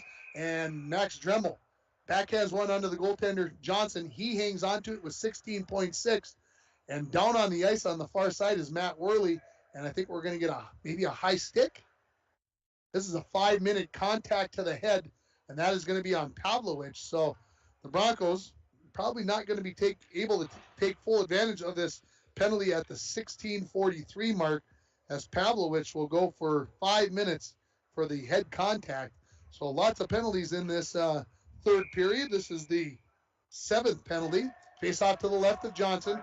6-on-4 hockey here now for the Broncos. Face off won by the Rails. They fired all the way around the boards, and it will go all the way down the ice. Skating back to pick it up will be Zahn, but that should do it as Zahn is in behind his net with 6 seconds remaining. Fires it down the ice. Knocked around at center into the Bronco zone, and that is going to be the end of the hockey game. Final score, Proctor 3, International Falls 1. And now down on the ice is Kenan Riles. I didn't see what happened, but he is holding his stomach area, and I don't know if he took a stick or a knee or what happened away from the play. I was watching the puck didn't see what happened, but Riles is flat down on the ice on his belly here. And this game, while for lack of a better term, got very physical. It got very chippy towards the end. And, these two teams battled here tonight, but you hate to see a game come down to this kind of ending, as the shots on goal will be 29-24. And we'll take a break here. I'm going to run down and see if I can get a post-game interview, and we'll come back with the Manco Trucking post-game show. You're listening to Bronco Boys Hockey on K104 and RJBroadcasting.com, and you're watching it on YourLiveEvent.com. Mateys. Mike, the Pirates are back. Oh, no, not them. They came in for icebox days, and now they no longer want to walk the plank. Why not, Don? They're pirates. Mike, now they just want to walk the carpet tiles. Well, of course they do, Don. It's warmer on their feet. Update your home and business with any of the major brands of flooring. Call now to get on the installation schedule. At Studio B Flooring next to the Falls Eye Care, 218-240-5599. Worley Motors is your local Chrysler, Dodge, Jeep, Ram, and Ford dealer. Stop in today for a test drive on our all-new 2021 Ford Explorer XLT that just arrived. This one has a 2.3-liter EcoBoost engine with a 10-speed auto transmission, remote start, heated seats, heated steering wheel, with Ford Pass Connect, and much, much more. For all the details, stop into Worley Motors, 309 5th Street, International Falls. A wind chill advisory begins at midnight tonight and continues until noon tomorrow. A winter weather advisory continues until 9 p.m. tonight. Lows around 9 below tonight under overcast skies with a chance of snow. Northwesterly winds 10 to 20 miles per hour. I'm meteorologist Jennifer Wojcicki from the Weatherology Weather Center on K104. Currently, it's 12. City Drug, your community health mart pharmacy, invites you to eat well and live better with Frontier Soups. Gluten-free, non-GMO, no added salt or preservatives. The homemade minute mixes offer a variety of easy-to-prepare soups. South of the Border Tortilla and Chicago Bistro French Onion are best-selling favorites. Try Minnesota Heartland 11 Bean Soup or the always popular Rocky Mountain Trail Loaded Potato Soup. Frontier Soups, clearly made from ingredients you know. City Drug Health Mart, taking the time to listen and care. Lake of the Woods Foods of Baudette is proud to be sponsoring Bronco Sports. Lake of the Woods Foods invites everyone to Baudette to check out the new look and added additions to our beautiful store. Caribou Coffee with takeout or drive-up service. Our full-service butcher shop with International Falls' very own Paul Dremel cutting your meats to order. Shell Gas with 91 non-oxy gas for snowmobiles and four-wheelers. It's new, it's exciting. Visit the new and improved Lake of the Woods Foods of Baudette. Check out our Facebook page and weekly ad at lakeofthewoodsfoods.com. Voyagers is a water-based park. You cannot drive a car to see Voyagers. You have to use some form of water transportation, and Rainy Lake Houseboat is one of the finest ways to see it. That's right, Bill. Voyagers National Park, along with Rainy Lake, are right here in the borderland. You can plan your next Minnesota vacation destination this summer at Rainy Lake Houseboats. Enjoy the beauty and wildlife in a relaxing setting. Call the Dohertys at 218-286-5391 to help set up your next family getaway. Rainy Lake Medical Center is proud to offer local athletes a robust sports medicine program that includes comprehensive rehabilitation for athletic injuries, post-surgical rehab, and return to sports guidance. Rainy Lake Medical Center's advanced concussion management program offers additional protection and peace of mind to athletes and parents. For more information, call Rainy Lake Medical Center Therapy and Wellness Department at 283-5420. Good luck, athletes, on a successful year from Rainy Lake Medical Center. Welcome back to the Manco Trucking postgame show, joined by Captain Parker Savonin. Parker, you guys play your first game in 18 days. How'd it go? I think we got off to a little slow start here and there, and it got a little bit to get our legs out of us. But I think we played pretty good considering his first game back for a while. Things got very physical, very chippy towards the end of that hockey game. Was it just the way the game went, or is there a history between the two schools? I think Proctor's historically been a pretty physical team, so we like to butt heads with them a lot, and I like playing physical, so it was fun for me, and it was good out there. You guys got two more games this week, Greenway on Thursday and Moose Lake area on Saturday. What is this team going to do over the next couple days to get ready for those games? I don't know. I think we're going to have to hydrate a lot because we got a lot of games coming up here. We got to keep ourselves fresh, and I think we're going to string together some good games here, and you'll be surprised. Parker, thanks for the time. Yeah, thank you. That was Parker Zavonin joining me in the post-game interview. Appreciate his time, and one of the final players off the ice. And he didn't really want to talk to me, but I think he knew that he should. And yeah, I appreciate his time. And Manco Trucking is proud to be sponsoring Broncos student athletes. They're located on the truck route. Contact them for all your hauling needs or backhoe and dirt work. Let's run down the scoring in this hockey game. The Rails got it started on the power play. It was number 24, Kenan Riles, that lit the lamp for the Rails. The assist go to Tanner Olson and to Dylan Hull, and the Rails led it 1-0. The Broncos would score a power play of their own at the 8:54 mark of the first period. It would be Colin Koshik that put it into the back of the net. The assist go to number 7, Nate Drummel, and number 10, Matt Worley, and we were tied at 1. Just about 4.5 minutes later, the Rails took back the lead at 2-1, again on the power play. The goal goes to Tanner Olson, the assist to number 9, Dylan Hull, and number 27, Carson Palowich. And after one period, it was 2-1 in favor of Proctor. Same score after the second period, only one goal in the third period. It belonged to the Rails, as getting the goal was number 17, Anthony Launderville, on a great effort as he got down in behind the net and just kept working and put it in the back of the net. The assists go to number 20, Wyatt Minaheim, and number 27, again, Carson Palowich. That is your final score, 3-1 in favor of the Rails, as the Broncos are going to fall to 2-8 on the season. The Rails improved to 11-5-1, and now they've got a 9-game streak here where they've got 8 wins and a tie, so things going very well. Shots on goal in that third period for the Rails, they had 7. For the Broncos, they had 11. So for the game, 29 for the Rails, 24 for the Broncos. Saves in that period for the Broncos, Christensen, he had 6 for a game total of 26. And for Johnson, he had 11 saves in that period for a game total of 23. 4-8, 15 penalties called in this hockey game. 4 in the first period, 4 in the second period, 7 more in the third period. As again, it was a very physical game between these two teams, and it was just one of those games that, hey, you chalk it up to experience for the Broncos. In my mind, this was a game that they came back after 18 days off, and they were able to find their ways. It looked like towards the end of the first period, they were running out of gas, but they dug in, found a way to play through the scoreless second period, and unfortunately gave up a goal in that third period for the final margin. It's time to name our Northstar Electric Energy Star Player of the Game. The power of human connections can be seen on and off the field, and the same is true with Northstar Electric. Congratulations to, and I'm going to give it to Diego Christensen, this game's Energy Star Player of the Game from Northstar Electric. I maybe had a little shaky first period, but I thought over the second and third periods, I thought he played very, very well, and so he is our Northstar Electric Energy Star Player of the Game.